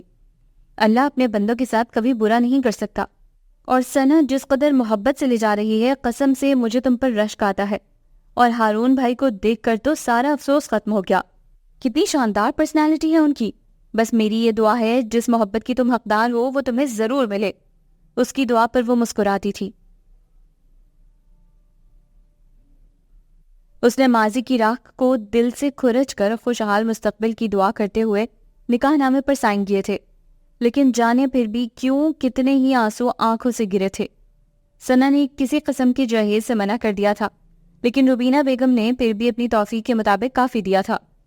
وہ پتہ نہیں کب سے اس کے لیے جمع کر رہی تھی، وہ تو اتنا کچھ دیکھ کر حیران تھی۔ امبرین بار بار اس سے کہہ رہی تھی وہ بہت خوبصورت لگ رہی ہے، لیکن اس کا آئینہ دیکھنے کو دل ہی نہیں چاہ رہا تھا۔ اسے اسٹیج پر لے جایا گیا اور کچھ دیر بعد رخصتی کا شور اٹھا تھا۔ وہ جو بالکل ساکت تھی، ماں کے گلے لگتے ہی وہ سکتہ ٹوٹ گیا۔ وہ اتنا روئی تھی کہ ثنا کو آگے بڑھ کے اسے الگ کرنا پڑا تھا۔ سارا راستہ ثنا نے اس کا ہاتھ تھامے رکھا تھا، جو اس کے لیے تقویت کا باعث تھا، ورنہ جس سے اتنا مضبوط رشتہ جڑا تھا اس کی تو اس نے آواز بھی نہیں سنی تھی۔ گھر پہنچتے ہی مختلف رسموں سے اس کا استقبال ہوا تھا۔ ہر رسم میں اس کے لیے چاہت تھی۔ کچھ دیر فوٹو شوٹ ہوا، پھر ثنا اسے کمرے میں چھوڑ گئیں۔ گھر میں ابھی بھی کچھ مہمان موجود تھے۔ وہ ہارون کو ڈھونڈتی ہوئی لاؤنج میں آئیں، جہاں حمیرہ رمشا کی گورننس کھانا کھا رہی تھی۔ تم یہاں ہو؟ رمشا کے پاس کون ہے؟ رمشا کے سلسلے میں لاپرواہی پر اسے غصہ آ گیا تھا۔ جی وہ ہارون بھائی رمشا کے ساتھ ہیں۔ یہ سن کر ان کے اعصاب اور تن گئے تھے۔ دروازہ کھولتے ہی ان کی پہلی نظر ہارون پر پڑی تھی، جو رمشا کو سینے پر لٹائے آنکھیں بند کیے لیٹا تھا۔ ثنا کا دل چاہا اپنا سر دیوار پر دے مارے۔ ہارون! ان کی پکار میں واضح طور پر غصہ جھلک رہا تھا۔ ہارون نے صرف آنکھیں کھولنے پر اکتفا کیا۔ مجبوراً انہیں خود بیڈ تک آنا پڑا۔ ہارون، تم اسے نکاح کر کر لائے ہو، اللہ تعالیٰ کو حاضر ناظر جان کر۔ اس کے حقوق ہے تم پر، اس کے حقوق نظر انداز کر کے تم اس کے اور اللہ کے دونوں کے گناہ گار بن رہے ہو۔ اپنے لیے نہ صحیح رمشا کے لیے اس سے تعاون کرو۔ اگر تم اس کا خیال نہیں کرو گے تو وہ کیسے رمشا کو اپنا سکے گی؟ اب کی بار اس نے آنکھیں کھول کر ثنا کو دیکھا۔ تم رمشا کی فکر نہ کرو، میں رمشا کے ساتھ سوؤں گی۔ آج تمہارا اقصیٰ کے ساتھ ہونا ضروری ہے، کل بے شک رمشا کو اپنے پاس سلا لینا۔ ثنا نے سوئی ہوئی رمشا کو گود میں اٹھا لیا تو وہ چپ چاپ کھڑا ہو گیا۔ رکو ہارون، وہ دروازے کے پاس پہنچا تھا جب ثنا کی آواز پر رک گیا۔ یہ اقصیٰ کو دے دینا اپنی طرف سے، اور پلیز اس کے ساتھ اچھی طرح بات کرنا۔ یہ کہتے ہوئے ثنا کا لہجہ کافی ملتجی تھا۔ وہ سر ہلا کر رہ گیا۔ جب وہ کمرے میں داخل ہوا، وہ بیڈ پر سر جھکائے ساکت بیٹھی تھی۔ اس کے داخل ہونے پر بھی اس کے ساکت وجود میں کوئی حرکت نہیں ہوئی تھی۔ السلام علیکم۔ اس کے سلام کے جواب میں کوئی آواز نہیں آئی تو وہ بیڈ کے قریب کھڑا سامنے دیوار کو دیکھتا اور سوچتا رہا کہ بات کیسے شروع کرے۔ میں آپ سے جو بات کرنے لگا ہوں، آپ مجھے غلط مت سمجھیے گا۔ میں یہ شادی نہیں کرنا چاہتا تھا۔ بات یہ نہیں کہ کمی آپ میں ہے، بات صرف اتنی ہے کہ میں کسی سے بھی شادی نہیں کرنا چاہتا تھا۔ یہ شادی میں نے صرف ثنا اور خاص طور پر رمشا اپنی بیٹی کے لیے کی ہے۔ اب جب آپ میرے نکاح میں ہیں تو اس حق سے آپ یہاں ہر چیز کی مالک ہیں۔ آپ کو یہاں کوئی روک ٹوک نہیں ہوگی۔ آپ کو یہاں رمشا کے لیے لایا گیا ہے۔ اگر آپ رمشا کو صحیح معنوں میں پیار دیں گی تو میں آپ کا احسان مند رہوں گا، اور جہاں تک میری بات ہے میں آپ کو بتا چکا ہوں۔ بات کے اختتام پر جب مسلسل خاموشی چھائی رہی تو اس نے نظریں گھما کر دائیں طرف دیکھا۔ وہ اب بھی ویسے ہی سر جھکائے بیٹھی تھی۔ وہ اس کے چہرے کے تاثرات تو دور کی بات چہرہ بھی نہیں دیکھ پایا۔ اس نے ایک پل اس کے بولنے کا انتظار کیا، لیکن جب دوسری طرف سے کوئی رد عمل ظاہر نہ ہوا تو اس نے ہاتھ میں پکڑا کنگن کا باکس اس کے آگے رکھ دیا۔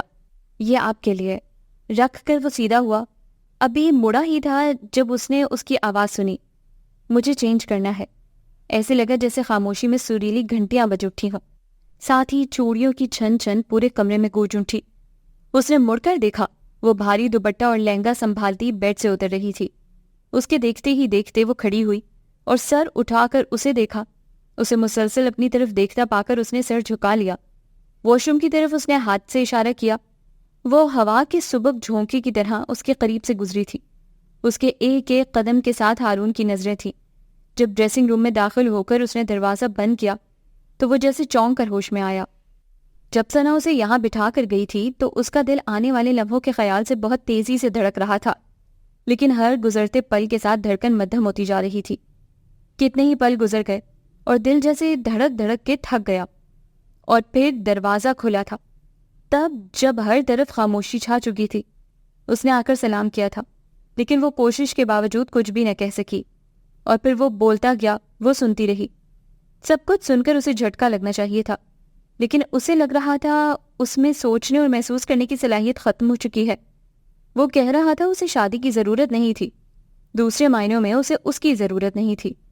ٹھیک ہی تو کہہ رہا تھا، وہ تو محبت کر چکا تھا، جس سے اس سے محبت کی تھی، جب اس نے اسے نہیں اپنایا تو وہ تو پھر اس سے محبت نہیں کرتا تھا. اسے یہاں کسی کی ماں بنا کر لایا گیا تھا. اب اسے کسی چیز کی حاجت نہیں رہی تھی، وہ بس وہاں سے ہٹ جانا چاہتی تھی. اس کے اٹھنے پر پہلی بار اس نے اسے دیکھا تھا اور اس نے واضح طور پر اسے چونکتے دیکھا تھا. وہ نہیں جانتی تھی کیوں. وہ بھاری قدموں کے ساتھ اس کے بتائے ہوئے دروازے کی طرف بڑھ گئی. دروازہ بند کرتے ہی اس کی پہلی نظر سامنے دیوار گیر آئینے پر پڑی، جہاں اس کا عکس بہت واضح تھا. وہ اسی عکس کے زیر اثر چلتی ہوئی دیوار گیر آئینے کے سامنے کھڑی ہو گئی. وہ اتنی خوبصورت لگ رہی تھی کہ اس کی خود پر سے نظر نہیں ہٹ رہی تھی. امبرین نے اس سے کہا تھا کہ اس پر بہت روپ آیا ہے، لیکن اس نے خود کو دیکھا بھی نہیں تھا. لیکن اب وہ خود کو دیکھ کر چونک اٹھی تھی، اور اپنے چونکنے پر اسے کسی اور کا چونکنا بھی یاد آیا تھا. کیا اس کے چونکنے کی وجہ بھی میرا روپ تھا؟ نہیں، اس کا سر خود ہی نفی میں ہلا. اس نے گہرا سانس لے کر خود سے نظریں ہٹا لیں.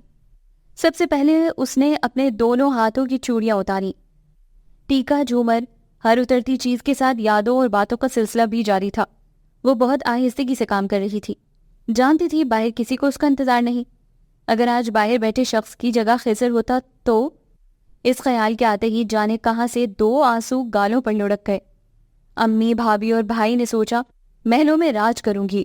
ہاں، یہ گھر محل ہی تو ہے، یہاں دنیا کی نعمت موجود ہے جو عام آدمی کے بس کی بات نہیں. اس نے ارد گرد نظریں گھما کر دیکھا. لیکن اس محل کے اندر میں ایک ایسی شہزادی ہوں جس کے جسم میں دوسروں کی خواہشوں کی سوئیاں چبو دی گئی ہیں، جسے اب کوئی شہزادہ آ کر نہیں نکال سکتا.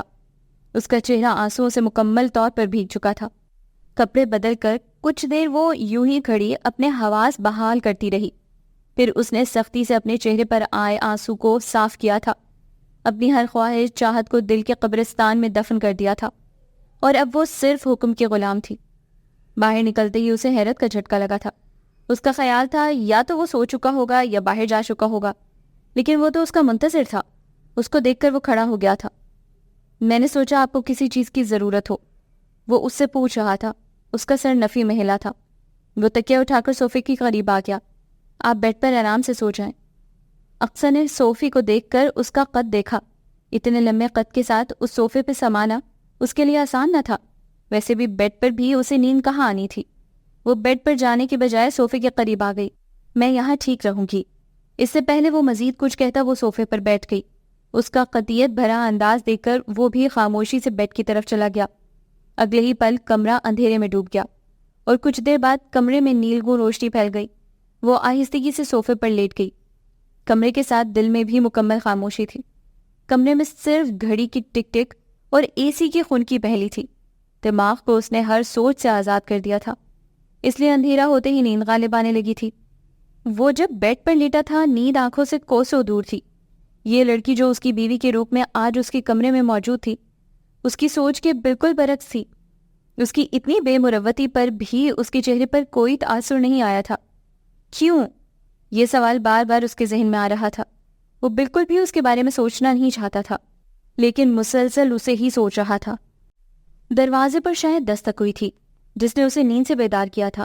اس کی پہلی نظر بیڈ کی طرف گئی جہاں پر اب کوئی نہیں تھا.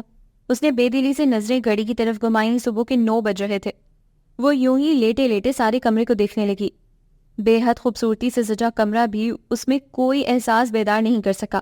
نظریں چھت پر جھولتے فانوس پر جا رکیں. پھر خود تھک کر وہ اٹھ گئی. جب وہ واش روم سے نکلی ثنا کمرے کے وسط میں کھڑی تھیں.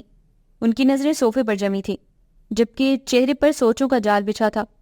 ان کی نظروں کے تعاقب میں اقصیٰ نے صوفے کی طرف دیکھا جہاں تکیہ اور چادر پڑی تھی. اس نے بے ساختہ نچلا ہونٹ دانتوں تلے دبایا تھا. آہٹ پر ثنا نے سامنے دیکھا. اقصیٰ سے نظریں ملنے پر وہ مسکرا دیں. میں پہلے بھی آئی تھی، تم شاید سو رہی تھی.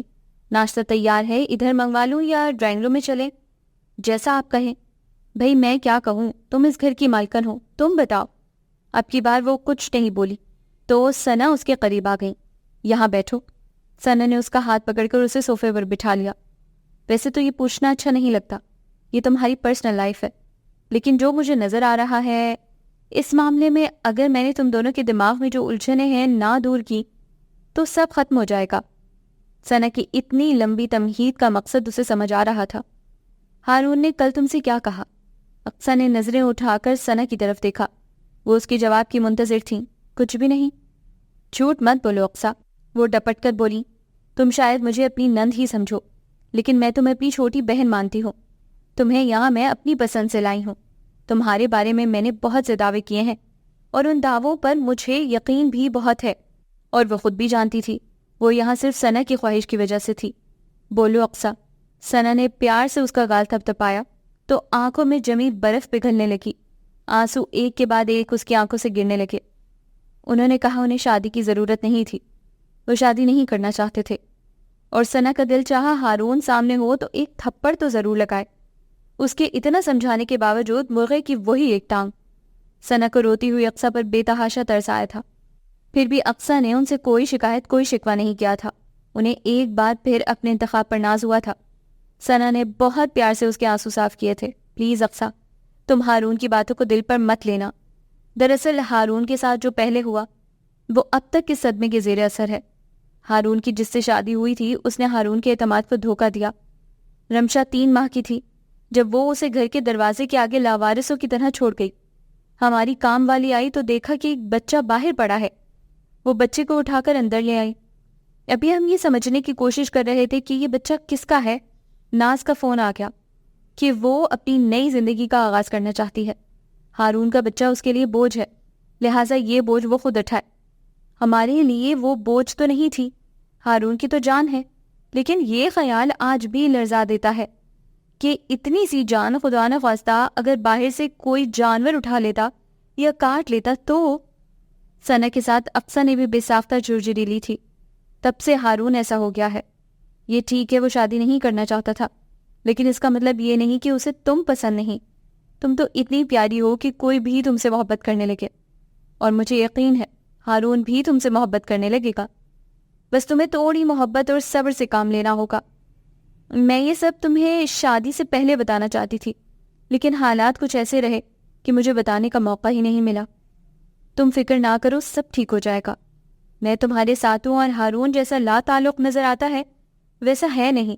وہ بہت حساس اور محبت کرنے والا ہے، اسے جلد ہی تمہاری خوبیوں کا اندازہ ہو جائے گا۔ پھر دیکھنا تمہیں اتنی محبت ملے گی کہ تم خود بھی حیران رہ جاؤ گی۔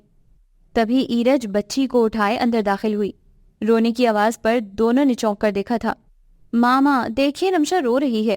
ثنا نے فوراً اسے گود میں لے لیا۔ رمشا میری جان، وہ اسے سینے سے لگائے پچکارنے لگی، جبکہ ایرج مسلسل اقصیٰ کو دیکھ رہی تھی۔ اقصیٰ مسلسل اس کے دیکھنے پر مسکرا دی۔ اس کی مسکراہٹ نے جیسے اسے حوصلہ دیا تھا۔ ٹیچر، اب آپ یہاں رہیں گی؟ اس کی بات پر ثنا کھلکھلا کر ہنس پڑی۔ بیٹا ابھی آپ کی ٹیچر نہیں، مامی ہیں، رمشا کی ماما ہے۔ کہنے کے ساتھ اس نے رمشا کو اس کی طرف بڑھایا تھا، اور اس نے بڑی احتیاط سے اس نازک وجود کو تھاما تھا۔ اس کومل وجود کی مونی صورت دیکھ کر اس نے بے ساختہ اس کا منہ چوما۔ وہ تقریباً 6 ماہ کی صحت مند بچی تھی۔ ارے اقصیٰ، یہ تمہیں دیکھ کر مسکرا رہی ہے۔ ثنا کی پرجوش آواز پر اس نے مسکرا کر سامنے دیکھا تو نظریں سامنے دروازے میں کھڑے ہارون سے جا ٹکرائیں۔ نہ جانے کیوں اس کی مسکراہٹ سکڑ گئی تھی۔ ماموں، اسے دیکھ کر ایرج بھاگتی ہوئی اسے لپٹ گئی تو اس نے اسے گود میں اٹھا لیا۔ آؤ ہارون، دیکھو رمشا نے فوراً اپنی ماں کو پہچان لیا۔ ثنا کا لہجہ خوشی کے ساتھ جتاتا ہوا بھی تھا۔ ہارون نے بغور اقصیٰ کے جھکے ہوئے سر کو دیکھا، لیکن وہ بالکل بھی اس کی طرف متوجہ نہیں تھی۔ وہ بس رمشا کو دیکھی جا رہی تھی جو اپنے چھوٹے چھوٹے ہاتھوں سے اس کے بالوں کو پکڑنے کی کوشش کر رہی تھی۔ ولیمے کی تقریب 5 اسٹار ہوٹل میں تھی۔ وہ مسکراتے ہوئے چہرے کے ساتھ سب سے مل رہی تھی۔ اس نے کئی لوگوں کو اپنی قسمت پر رش کرتے سنا تھا۔ جب انسان پر مشکل آتی ہے تو اس کے پاس 2 راستے ہوتے ہیں، یا تو ان کا ہمت سے مقابلہ کرے یا خود کو حالات کے دھارے پر چھوڑ دے، اور اس نے دوسرا راستہ اختیار کیا تھا۔ سب کچھ اپنی قسمت پر چھوڑ دیا تھا۔ محبت اس کی قسمت میں نہیں تھی، اس نے اس معاملے میں ہار مان لی تھی۔ دنیا میں کتنے ہی لوگ تھے جو سمجھوتے کے ساتھ زندگی بسر کرتے ہیں، تو چلو ان میں سے ایک وہ بھی صحیح۔ اور جہاں تک رمشا کی بات تھی، اسے اس کے لیے لایا گیا تھا، اور جب سے اس نے رمشا کی پیدائش کی کہانی سنی تھی اور اسے دیکھا تھا، اس کے دل میں خود بخود اس کے لیے محبت پیدا ہو گئی تھی۔ ایک عورت چاہے ماں ہو یا نہ ہو، اس کے اندر ممتا تو اللہ نے شروع سے ہی رکھی ہوتی ہے، اور پھر اسے تو بچے ویسے بھی بہت اچھے لگتے ہیں۔ اسے نہیں لگتا تھا کہ وہ کبھی رمشا کی سوتیلی ماں بن سکے گی۔ کوئی ماں اتنی ظالم کیسے ہو سکتی ہے؟ رمشا کے بارے میں سارے حالات سن کر امرین نے بے ساختہ افسوس سے کہا تھا، میں تو خود حیران ہوں، تم رمشا کو دیکھو کتنی پیاری ہے کہ کوئی بھی بے ساختہ اس کو پیار کرنے پر مجبور ہو جائے، وہ تو پھر اس کی اپنی سگی ماں تھی۔ امرین نے پرسوچ انداز میں سر ہلایا۔ اچھا یہ بتاؤ، ثنا جی نے رمشا کی ماں کے متعلق کوئی اور بات نہیں بتائی؟ تم نے دیکھا اس عورت کو کیسی تھی؟ نہیں، بس اتنا ہی کہا کہ اس نے ہم سب کو دھوکہ دیا ہے، اور جہاں تک دیکھنے کی بات ہے، میں صرف وہاں 1 دن رہی ہوں، ولیمے کے بعد میں ادھر آ گئی تھی اور مسلسل 5 دنوں سے یہی ہوں۔ 5 دن؟ امرین نے 5 دن کو کافی لمبا کھینچا تھا۔ لگتا ہے یہ 5 دن 5 صدیوں کی طرح بھاری محسوس ہو رہے ہیں۔ ہارون بھائی زیادہ یاد آ رہے ہیں؟ امرین کے کہنے پر وہ مسکرا دی۔ اپنا درد چھپا کر مسکراہٹ چہرے پر رکھنا شروع سے ہی اس کی عادت تھی۔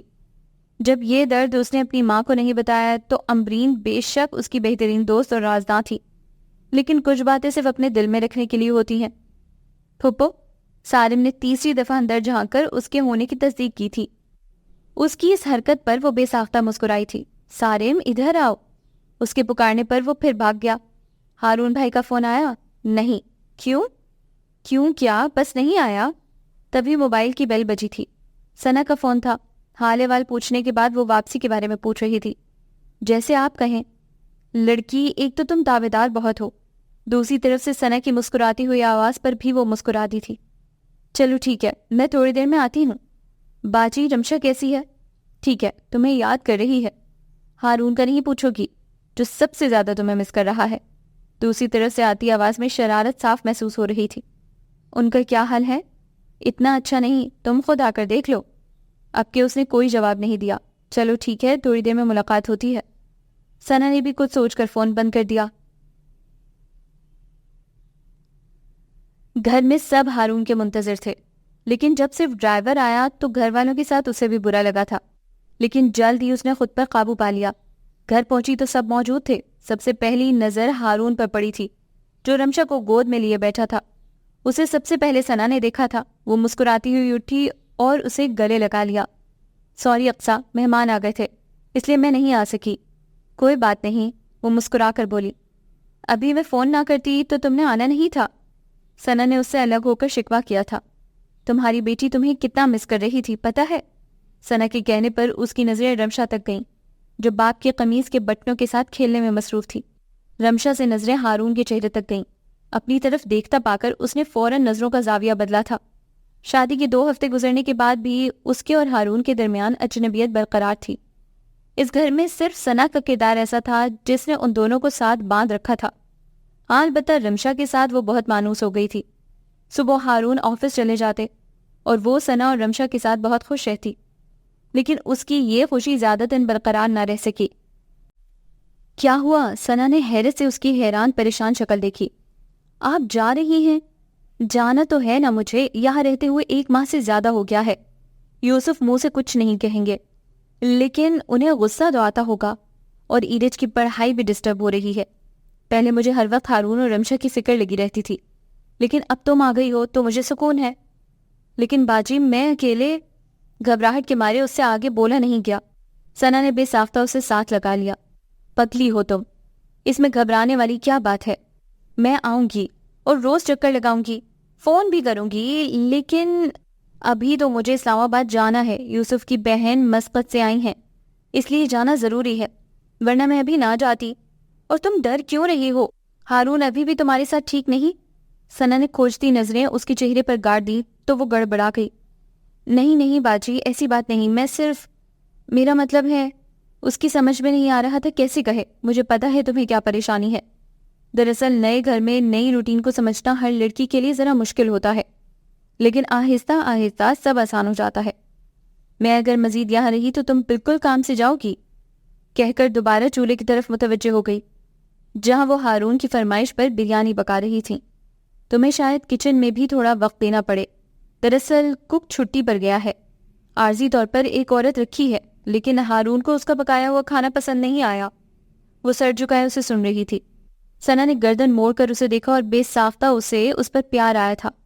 اقصیٰ پلیز، اب یہ پریشانی تم پر سوٹ نہیں کرتی، اور اب مجھے تم اس گھر کی مالکن کے روپ میں نظر آؤ۔ ایک بہن ہونے کے ناطے میں تمہیں نصیحت کر رہی ہوں، تم ہارون کی طرف سے پیش قدمی کا انتظار نہ کرو، بلکہ خود باتیں کر کے فرینکنس پیدا کرنے کی کوشش کرو۔ ثنا کی گال تھپ تھپانے پر وہ سر ہلا کر رہ گئی۔ ثنا کے ہوتے ہوئے اسے پتہ نہیں چلا کہ گھر میں کتنا کام ہے۔ اب بھی اسے صرف نگرانی کرنی تھی۔ کھانا پکانے والی کھانا پکا چکی تھی، صفائی والی صفائی کر چکی تھی، بس یہ کہ حمیرہ رمشا کی گورننس چھٹی پر چلی گئی تھی۔ رمشا کو سلانے کے بعد اس نے دودھ دیا تھا۔ اس کو سلاتے سلاتے خود اس کی بھی آنکھ لگ گئی تھی۔ پاس رکھے موبائل کی آواز پر وہ بڑبڑا کر اٹھی تھی۔ نمبر دیکھ کر اس نے گہرا سانس لیا۔ السلام علیکم۔ وعلیکم السلام۔ اس کے سلام کے جواب میں ہارون کی آواز آئی تھی۔ میں کب سے فون کر رہا تھا۔ کہاں؟ وہ حیران ہوئی۔ فون تو اس کے پاس تھا، لینڈ لائن پر۔ اور سب کہاں ہیں؟ رشیدہ اپنے کوارٹر میں گئی ہے اور حمیرہ کی امی کی طبیعت خراب تھی تو وہ اپنے گاؤں چلی گئی۔ واٹ؟ کس سے پوچھ کر؟ دوسری طرف سے اس کی غصیلی آواز پر وہ گھبرا گئی۔ سوری، وہ بہت پریشان تھی، رو رہی تھی تو میں نے… وہ پریشانی سے ہونٹ چبانے لگی۔ رمشا کہاں ہے؟ وہ سو رہی ہے۔ اس کے مسلسل غصیلے انداز پر اس کی آواز رند گئی۔ حد ہوتی ہے لاپرواہی کی۔ پتہ نہیں اس نے کسے کہا تھا، ساتھ ہی فون کھٹ سے بند ہو گیا۔ شادی کے 2 ماہ کے عرصے میں اس نے پہلی بار ہارون کو غصے میں بولتے سنا تھا۔ اسے سمجھ میں نہیں آ رہا تھا کہ اس سے غلطی کہاں ہوئی ہے۔ ساری نیند بھگ سے اڑ گئی تھی۔ اس نے ایک نظر گہری نیند میں سوئی رمشا کو دیکھا اور اٹھ کر باہر آ گئی۔ وہ اپنے لیے چائے بنا رہی تھی جب گیٹ کھلنے کی آواز آئی۔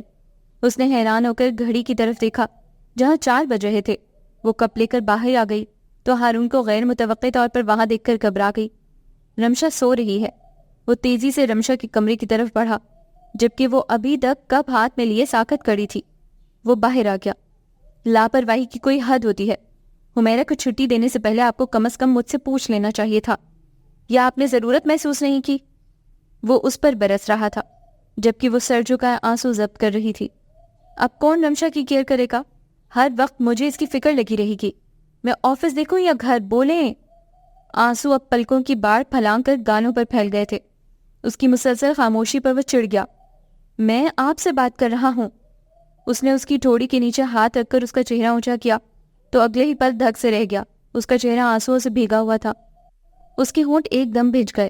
اسے اچانک اپنے سخت رویے کا احساس ہوا تھا۔ اس سے پہلے کہ وہ کچھ کہتا وہ تیزی سے مڑی اور کمرے میں جا کر دروازہ بند کر لیا۔ کچھ دیر تک وہ کمرے میں بے چینی سے ٹہلتا رہا تھا۔ اسے خود بھی احساس تھا کہ وہ اس طرح غصے سے بول کر اس نے غلط کیا، لیکن وہ بھی کیا کرتا؟ سارا دن اسے رمشا کا ہی خیال ستاتا رہا۔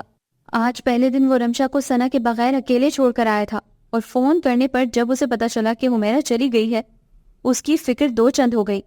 سارا غصہ اس نے اقصی پر نکال دیا، لیکن اس کی وہ بھیگی آنکھیں بار بار اس کے تصور میں آ کر اسے بے چین کر رہی تھیں۔ اس نے سوچا تھا وہ کبھی اس کے بارے میں نہیں سوچے گا، لیکن وہ نہ صرف سوچ رہا تھا بلکہ اس کے لیے پریشان ہو رہا تھا، شاید اس لیے کہ وہ بہت مختلف لڑکی تھی۔ اچانک دروازے پر دستک ہوئی۔ یس، رشیدہ نے دروازہ کھول کر اندر جھانکا تھا۔ صاحب جی، کھانا تیار ہے۔ بیگم صاحبہ کو بھی بلا لو۔ جی۔ جب وہ فریش ہو کر ڈرائنگ روم میں آیا تو اقصی وہاں پر نہیں تھی۔ وہ بیٹھ کر اس کا انتظار کرنے لگا۔ تبھی رشیدہ رمشا کو اٹھائے اندر داخل ہوئی۔ صاحب جی، بیوی کہہ رہی ہیں انہیں بھوک نہیں۔ ٹھیک ہے۔ اس نے گہرا سانس لے کر پلیٹ اپنی طرف کھسکا لی۔ رمشا کو کیوں لے کر آئی ہو؟ وہ بیوی کہہ رہی تھی رمشا بیبی کافی دیر سے اندر ہے، اسے باہر کی سیر کروا لاؤ، میں ذرا لان کا چکر لگوا کر لاتی ہوں۔ اس نے سر ہلا کر سالن پلیٹ میں ڈالا، مگر وہ ایک سے زیادہ نوالا نہیں کھا سکا۔ کتنی دیر وہ ایسے ہی بیٹھا رہا، پھر وہ اٹھ ہی گیا۔ دروازے کے سامنے کھڑے ہو کر وہ سوچنے لگا دستک دے یا نہیں۔ پھر کچھ سوچ کر اس نے بے حد آہستگی سے دروازہ کھولا تھا۔ وہ بیڈ پر آڑی ترچھی لیٹی تھی، کھلے بال تھوڑے کمر پر اور کچھ بستر پر بکھرے تھے۔ ہارون نے کھنکار کر اسے اپنی طرف متوجہ کرنے کی کوشش کی، لیکن وہاں کوئی اثر نہیں ہوا۔ وہ چند قدموں کا فاصلہ طے کر کے بیڈ کے کنارے تک آ گیا۔ اقصیٰ! اس کے پکارنے پر وہ ایک جھٹکے سے سیدھی ہوئی تھی۔ اسے دیکھ کر حیرت سے اس کی آنکھیں مزید کھل گئیں۔ اس کے وہاں موجود ہونے کا یقین آتے ہی اس کا چہرہ بے ساختہ سرخ ہوا تھا۔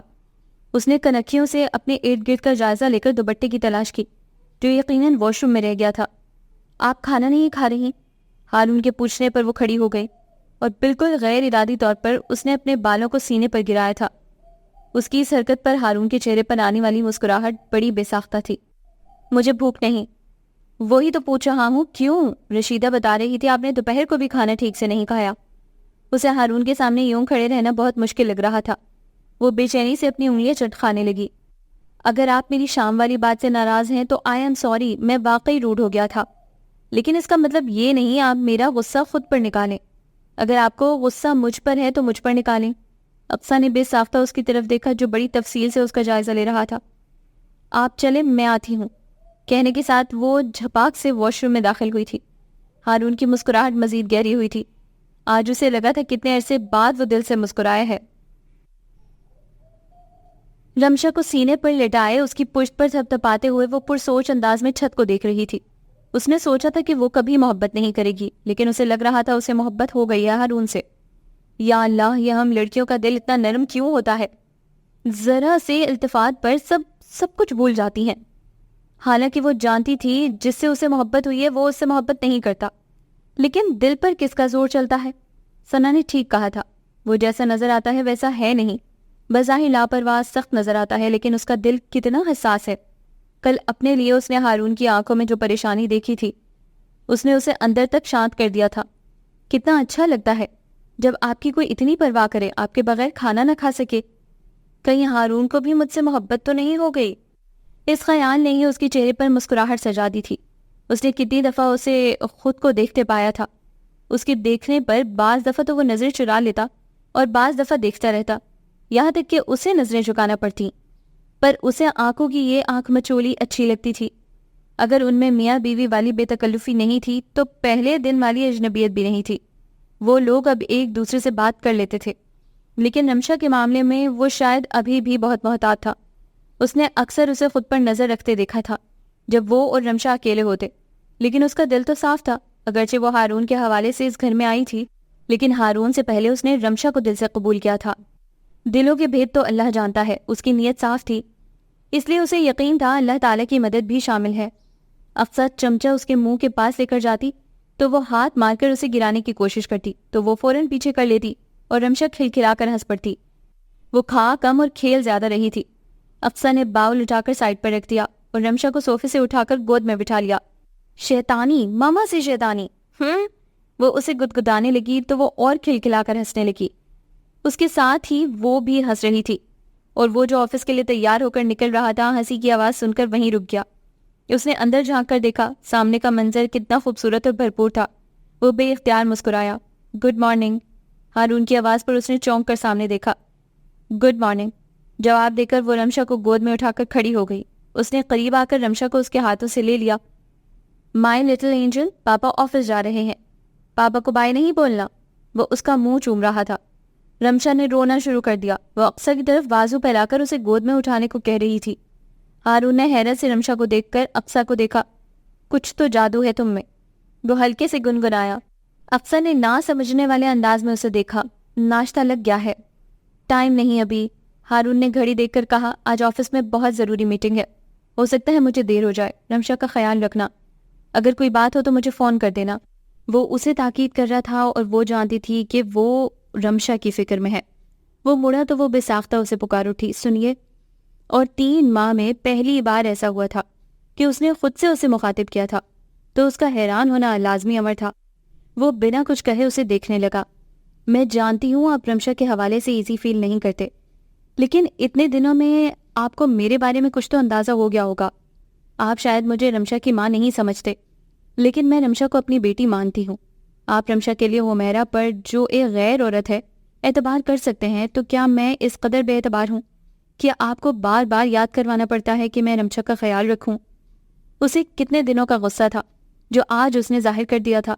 ہارون کتنی دیر حیرت سے اسے دیکھتا رہا، جو اسے نہیں بلکہ اس کے قدموں کو دیکھ رہی تھی. اس کے چہرے پر بڑی خوبصورت مسکراہٹ تھی جسے اگر اکثر دیکھ لیتی تو سارے شکوے بھول جاتی. سوری، میں نے ایک بار پھر آپ کو ہرٹ کر دیا. بلیو می، میرا یہ مطلب بالکل نہیں تھا. میرے کہنے یا نہ کہنے سے کیا ہوتا ہے؟ رمشا تو آپ کو ماما مانتی ہے. چلو باقی لڑائی آ کر کر لیں گے. ہارون کے کہنے پر اس کی ہنسی نکل گئی تھی. وہ ایک دم پلٹا تو اس نے فوراً مسکراہٹ کو سمیٹا تھا. رات کو ثنا کا فون آیا تھا. آپ سے بات کرنا چاہتی تھی. میں نے کہا آپ سو رہی ہیں، اب ان سے بات کر لینا. Okay bye. وہ کہہ کر باہر نکل گیا تو اس نے بڑے زور سے رمشا کا منہ چوما تھا. اتنی گرم جوشی پر وہ گھبرا کر رونے لگی. تو اس نے دوبارہ اسے گدگدانا شروع کر دیا۔ کھانا کس نے بنایا ہے؟ ہارون نے پہلا نوالا کھاتے ہی سوال کیا۔ کیا ہوا، اچھا نہیں بنا؟ اس نے پریشانی سے ہارون کو دیکھا۔ بنایا کس نے ہے؟ اس نے دوبارہ اپنا سوال دہرایا۔ میں نے، اس نے سر جھکا کر ایسے کہا جیسے کوئی بہت بڑی غلطی سے زد ہو گئی ہو۔ بہت اچھا بنا ہے، کافی دنوں بعد اتنا اچھا کھانا کھایا ہے۔ ہارون کے کہنے پر اس نے کب سے روکی ہوئی سانس خارج کی تھی۔ ہارون نے شرارت سے اسے دیکھا۔ آپ کیا سمجھی تھی؟ یہی جو آپ نے کہا۔ اس کی جلے ہوئے انداز پر وہ قہقہہ لگا کر ہنس پڑا۔ کیا خیال ہے کھانے کے بعد واک پر چلیں؟ ہاں، لیکن رمشا، اسے بھی ساتھ لے کر چلتے ہیں۔ لیکن اس کی طبیعت کچھ ٹھیک نہیں، موسم بھی چینج ہو رہا ہے، ٹھنڈ نہ لگ جائے۔ اس کے لہجے میں ماؤں والی تشویش تھی جسے ہارون نے واضح محسوس کیا تھا۔ کچھ نہیں ہوتا، ہم دونوں ساتھ ہیں نا۔ اس نے پانی پیتے ہوئے بات ہی ختم کر دی۔ اقصیٰ نے کنکھیوں سے اپنے ساتھ چلتے ہارون کو دیکھا جو رمشا کو ساتھ لگائے اس کی زبان میں باتیں کر رہا تھا۔ جب وہ دیکھ رہی تھی تبھی اس نے بھی اقصیٰ کی طرف دیکھا تھا۔ نظریں ملنے پر اس نے فوراً نظریں گھمائی تھیں جبکہ وہ مسکرا دیا تھا۔ ثنا سے بات ہوئی تھی؟ جی، وہ کہہ رہی تھی جلدی آئیں گی۔ ان کے بغیر بہت اداس ہو گئی ہو؟ جی، وہ مسکرا کر بولی۔ ہم سے اچھی تو وہی ہے، وہ زیر لب بولا۔ جی؟ اس نے ناسمجھی سے اسے دیکھا۔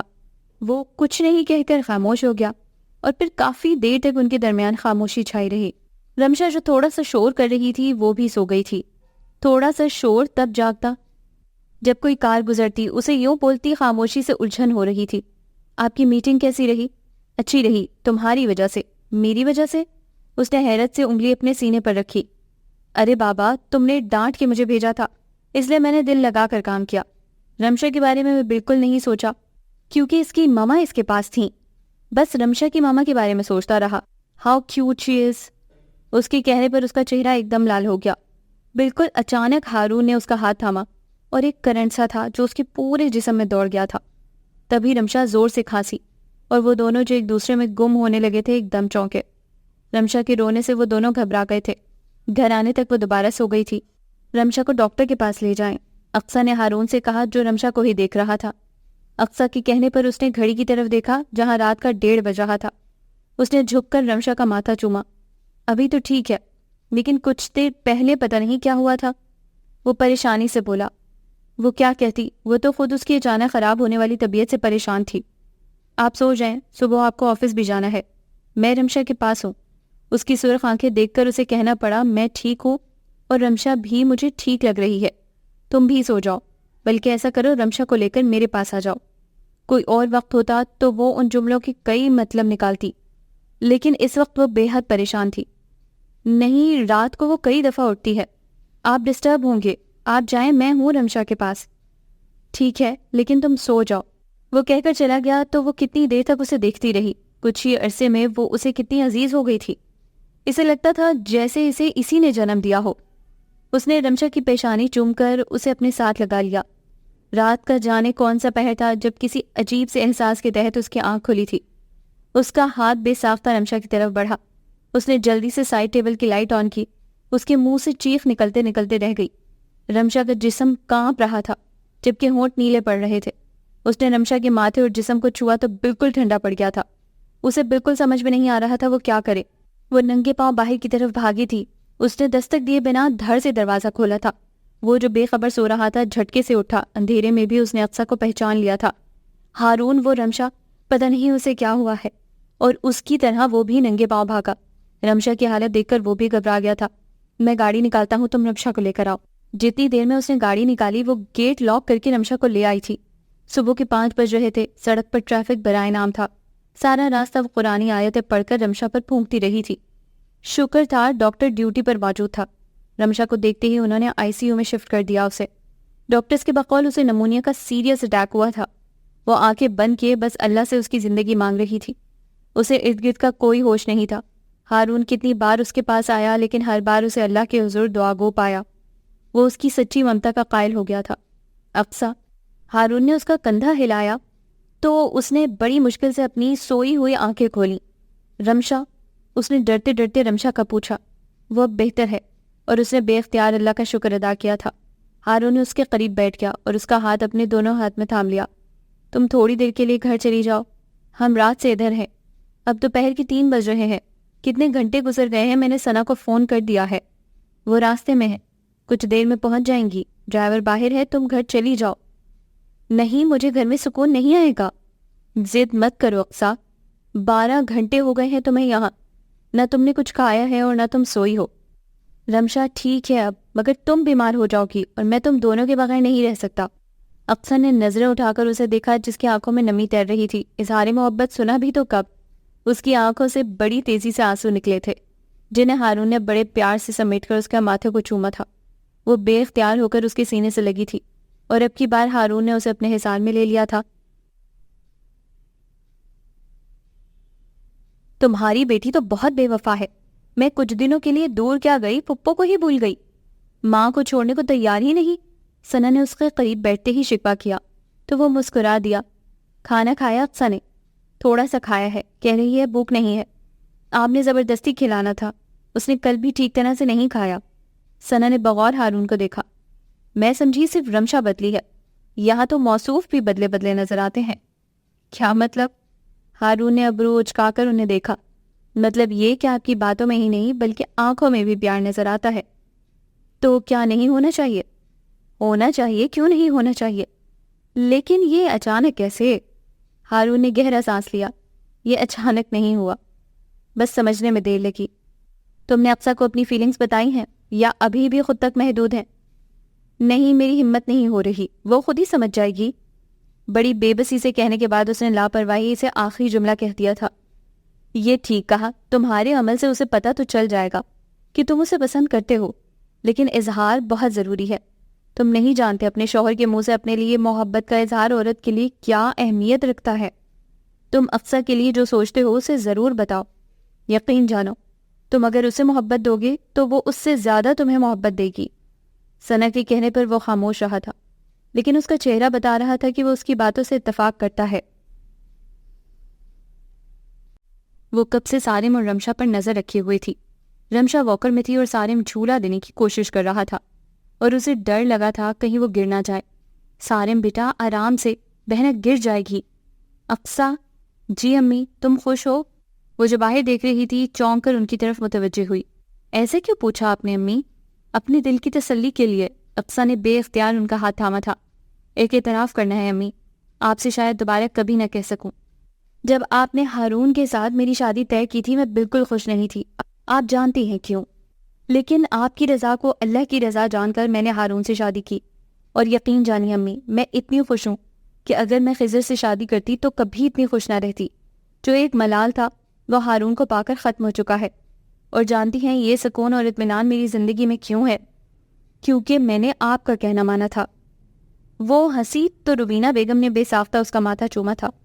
تم یوں ہی سدا ہنستی رہو. تمہیں ہنستا دیکھ کر مجھے لگتا ہے میری عمر بڑھ رہی ہے. اللہ تعالیٰ آپ کو لمبی عمر دے. وہ ان کی کندھوں پر سر رکھ کر بولی. امی, رمشا کی شکل مجھ سے ملتی ہے؟ اس نے اچانک سوال کیا تو روبینہ کی نظریں بے ساختہ صحن کی طرف اٹھیں. پھر وہ مسکرا دیں. یہ سوال کیوں کیا تم نے؟ امرین کہہ رہی تھی یہ بالکل تمہاری طرح لگتی ہے. ظاہر ہے تمہاری بیٹی جو ہے. وہ تو ہے. ان کے کہنے پر وہ کھلکھلا کر ہنس پڑی. سارم کے شور مچانے پر وہ سوچ رہی تھی کہ کون ہوگا. تبھی ہارون کو آتا دیکھ کر وہ جھٹکے سے سیدھی ہوئی. وہ سلام کرتے ہوئے اندر داخل ہوا اور پیار لینے کے لیے روبینہ بیگم کے سامنے جھکا. جیتے رہو, سدا خوش رہو. اچانک اس کی آمد نے ان کے ہاتھ پاؤں پھلا دیے تھے, جبکہ حیران وہ بھی تھی. اس نے اپنے آنے کی کوئی اطلاع نہیں دی تھی. انہیں بٹھا کر روبینہ بیگم سائمہ کو ہارون کی آمد کا بتانے گئیں. تم اتنی حیران کیوں ہو؟ ہارون نے مسکراہٹ ہونٹوں میں دباتے ہوئے اسے دیکھا. آپ نے بتایا ہی نہیں کہ آپ آ رہے ہیں. کیوں, میں بغیر اطلاع کے نہیں آ سکتا؟ نہیں, ایسی بات نہیں. وہ گڑبڑا کر بولی. رمشا تو یہاں بہت خوش لگ رہی ہے. سارم کے ساتھ. بچے بچوں کے ساتھ خوش رہتے ہیں نا. وہ رمشا کو دیکھتے ہوئے بولی تو ہارون نے بغور اسے دیکھا. اچھا. اس کی اچھا پر اقصیٰ نے نظریں گھما کر اسے دیکھا. کیوں, میں نے غلط کہا؟ اسے یوں ہی دیکھتا پا کر اسے لگا شاید اس نے غلط کہا ہے. نہیں, بالکل ٹھیک کہا. میں سوچ رہا ہوں مجھے یہ خیال پہلے کیوں نہیں آیا. اقصیٰ نا سمجھی سے اسے دیکھنے لگی. میں سمجھی نہیں. میں سمجھاؤں گا, لیکن گھر جا کر. میں تم دونوں کو لینے آیا ہوں. کیا؟ اس کی بات سن کر وہ چیخ اٹھی تھی. میں آپ سے پوچھ کر آئی تھی کہ میں امی کے پاس 2-3 دن رہوں گی. یہ کہتے ہوئے وہ رو دینے کو تھی۔ ہارون نے جیسے اس کی کیفیت کا مزہ لیا۔ بس اپنی فکر ہے، میرا کوئی خیال نہیں، میں اکیلا گھر پر کیا کروں گا؟ پہلے بھی تو آپ اکیلے رہے، وہ نروٹے لہجے میں بولی۔ پہلے کی بات اور تھی، اب مجھ سے تمہارے بغیر نہیں رہا جاتا۔ اس سے پہلے وہ کوئی جواب دیتی نبیل اور سائمہ اندر داخل ہوئے تھے تو بات ادھوری رہ گئی۔ وہ اٹھ کر کچن میں آ گئی۔ بھابی، کھانے کا بہت شکریہ۔ ہارون کے شکریہ ادا کرنے پر سائمہ بھابی بے حد خوش ہوئی تھیں۔ ویسے بھی اتنا پرتکلف کھانا بنانے پر ان کا جتنا شکریہ ادا کیا جاتا وہ کم ہوتا۔ اچھا آنٹی، اب اجازت دیں، چلیں؟ اس نے اقصیٰ سے کہا جو رمشا کو گود میں لیے منہ پھلائے بیٹھی تھی۔ روبینہ نے ایک نظر اقصیٰ کے چہرے کو دیکھا۔ وہ جانتی تھی وہ رہنے کے ارادے سے آئی تھی اور وہ خود بھی چاہتی تھیں کہ اقصیٰ کچھ دن ان کے پاس رہے، لیکن داماد کی اتنی چاہ کو بھی وہ نظر انداز نہیں کر سکتی تھی۔ اقصیٰ، اٹھو بیٹا۔ ان کی آواز کے ساتھ آنکھوں میں بھی تنبیہ تھی۔ وہ چپ چاپ کھڑی ہو گئی۔ گاڑی میں بیٹھنے تک اس کا موڈ آف تھا۔ ہارون نے مسکراتے ہوئے 2 دفعہ اس کی طرف دیکھا، لیکن اس نے جو گردن سیدھی رکھی تھی وہ موڑی نہیں۔ ہارون نے اس کا ہاتھ پکڑا تو ایک پل کے لیے اسے جھٹکا لگا، لیکن دوسرے پل اس نے ہاتھ کھینچ لیا۔ کچھ دیر بعد پھر اس کا ہاتھ ہارون کی گرفت میں تھا، لیکن اس بار اس کی گرفت سخت تھی، وہ ہاتھ نہیں چھڑا سکی، تو اس نے اپنی کوشش ترک کر دی۔ اب اس کا ہاتھ گیئر پر تھا اور اس کے ہاتھ کے اوپر ہارون کا ہاتھ تھا۔ ہارون نے بات کوئی نہیں کی تھی، وہ جتنا غصے میں تھی وہ اتنا ہی مسکرا رہا تھا۔ سارے دن میں کھیلتی رمشا بھی تھک کر اس کی گود میں سو گئی تھی۔ گھر آنے پر وہ تیزی سے گاڑی سے اتری تھی۔ رمشا کو لٹا کر وہ خود بات لینے چلی گئی۔ جب وہ باہر نکلی رمشا بیڈ پر نہیں تھی، وہ دھک سے رہ گئی۔ وہ لاؤنج میں آئی، ساری لائٹیں آف تھیں۔ وہ مزید پریشان ہو گئی۔ ہارون کے کمرے کے سامنے کھڑے ہو کر اس نے ایک لمحے کے لیے سوچا تھا اور پھر ہینڈل گھما کر اندر آ گئی۔ کمرے میں ایک کاٹ کا اضافہ ہو چکا تھا اور رمشا بڑے مزے سے سو رہی تھی۔ اس نے گہرا سانس لیا، تبھی اس کی نظر ہارون پر پڑی جو بڑی تفصیل سے اس کا جائزہ لے رہا تھا۔ رمشا کو آپ یہاں لے کر آئے ہیں؟ اس کے پوچھنے پر ہارون نے اس بات میں سر ہلایا۔ آپ کو پتہ ہے میں کتنا ڈر گئی تھی؟ اس میں ڈرنے والی کیا بات ہے؟ اب اتنی سی بچی کہیں چل کر تو جا نہیں سکتی۔ کہاں جا رہی ہو؟ وہ مڑی تو ہارون نے پوچھا۔ اپنے کمرے میں، اس نے حیران ہو کر بتایا۔ میرے خیال میں تمہارا کمرہ یہ ہے۔ اب کی بار حیرت کے مارے وہ پوری کی پوری مڑ گئی۔ تب تک وہ اس کے قریب آ چکا تھا۔ تم رمشا کی وجہ سے اس کمرے میں سوتی تھی، اب تو رمشا یہاں ہے۔ وہ اب بھی حیرت سے اسے دیکھ رہی تھی۔ ہارون کو بے ساختہ اس پہ پیار آیا تھا۔ اس نے ہاتھ اس کی کمر میں ڈال کر اسے خود سے قریب کر لیا۔ اسے بیڈ پر بٹھا کر وہ خود بھی اس کے سامنے بیٹھ گیا۔ میں کئی دنوں سے تم سے کچھ کہنا چاہتا تھا لیکن کہہ نہیں سکا، لیکن اب نئی زندگی کا آغاز کرنے سے پہلے میں چاہتا ہوں کہ تمہارے دل میں میرے لیے کوئی بدگمانی نہ ہو۔ تم جانتی ہو میں زندگی کے جس تلخ تجربے سے گزرا تھا اس نے مجھے شادی سے بدظن کر دیا تھا۔ ثنا کے مجبور کرنے پر میں نے شادی تو کر لی لیکن تمہارے قریب نہ ہو سکا۔ میں نے پہلی بار تمہیں دلہن بنے دیکھا تو مجھے تم بہت اچھی لگی۔ پھر تمہارا محبت کرنے والی عورت کا روپ دیکھ کر میرے دل میں تمہارے لیے محبت پیدا ہو گئی۔ میں آج پہلی اور آخری بار تم سے ناز کا ذکر کر رہا ہوں۔ آئندہ اس کا نام بھی ہمارے درمیان نہیں آئے گا۔ وہ میرے ہوتے ہوئے کسی اور میں انٹرسٹڈ تھی۔ یہ مجھے بہت بعد میں پتہ چلا۔ شادی کے 5 ماہ بعد ہماری شادی ختم ہو گئی۔ رمشا کے بارے میں مجھے تب پتہ چلا جب وہ اسے باہر چھوڑ کر چلی گئی، اور کتنی دیر میں حیرت میں رہا۔ کوئی ماں ایسا بھی کر سکتی ہے تو تم خود سوچو، ایک سگی ماں ایسا کر سکتی ہے تو تم تو سوتیلی بن کر آ رہی تھی، اور سوتیلی ماں کا جو امیج صدیوں سے چلا آ رہا ہے وہی سب لوگوں کے ذہنوں میں آج بھی موجود ہے۔ حالانکہ ثنا تمہاری بہت تعریف کرتی تھی لیکن میرا دل مطمئن نہیں تھا، وہ تمہاری گرویدہ تھی۔ آج میں سچ مچ تمہارا عاشق ہو گیا ہوں۔ تمہارا ظاہر جتنا خوبصورت ہے تمہارا باطن اس سے زیادہ خوبصورت ہے۔ اور اقصیٰ کو لگا اس کی زندگی کی ساری تکلیفیں، سارے دکھ اس ایک لمحے کی خوشی کے آگے ہار گئے ہیں۔ وہ بے اختیار ہو کر رو پڑی تھی۔ ہارون نے اس کا سر سینے سے لگا لیا تھا۔ میں جانتا ہوں اقصیٰ، میں نے تمہیں بہت تکلیف دی ہے، لیکن اب میں تمہیں اتنی محبت دوں گا کہ تم سب بھول جاؤ گی، اور اگر تم بھی مجھ سے پیار کرتی ہو تو مجھے معاف کر دو۔ ویسے تو میں جانتا ہوں تمہارا دل بہت بڑا ہے۔ ہارون نے اس کا چہرہ دونوں ہاتھوں میں تھام کر اپنے سامنے کیا۔ پیار کرتی ہو مجھ سے؟ وہ اس پر جھکا پوچھ رہا تھا۔ وہ سر ہلا کر مسکرا دی اور سر ایک بار پھر ہارون کے سینے پر رکھ دیا۔ رمشا بچوں میں کافی خوش رہتی ہے، کیا خیال ہے؟ اس کا کوئی بھائی یا بہن نہیں ہونا چاہیے؟ اقصیٰ کا چہرہ یک دم سرخ ہوا تھا۔ ہارون، کیا خیال ہے؟ وہ شرارت سے اس پر جھکا۔ مجھے نہیں پتا، وہ دونوں ہاتھوں میں چہرہ چھپا کر بولی تو وہ قہقہ لگا کر ہنس پڑا، اور کچھ دیر بعد وہ بھی اس کے ساتھ ہنس رہی تھی۔ جی تو جناب، کیسی لگی کہانی؟ مجھے تو بڑا مزہ آیا، چٹپٹی سی اور لائٹ سی، ہلکی پھلکی، کوئی بہت بڑی بڑی پریشانیاں، کوئی بہت بڑے بڑے مسائل نہیں تھے۔ مزہ آیا پڑھ کے، اور آپ کو بھی یقیناً سن کے مزہ آیا ہوگا۔ اپنی رائے سے کامنٹ سیکشن میں ضرور آگاہ کیجیے گا، اور اس چینل کو ابھی تک آپ نے سبسکرائب نہیں کیا تو پلیز کر لیں، کیونکہ اگر آپ نے اس طرح کی مزے کی کہانیاں سننی ہے تو اس چینل کو سبسکرائب تو کرنا ہی پڑے گا۔ اللہ حافظ۔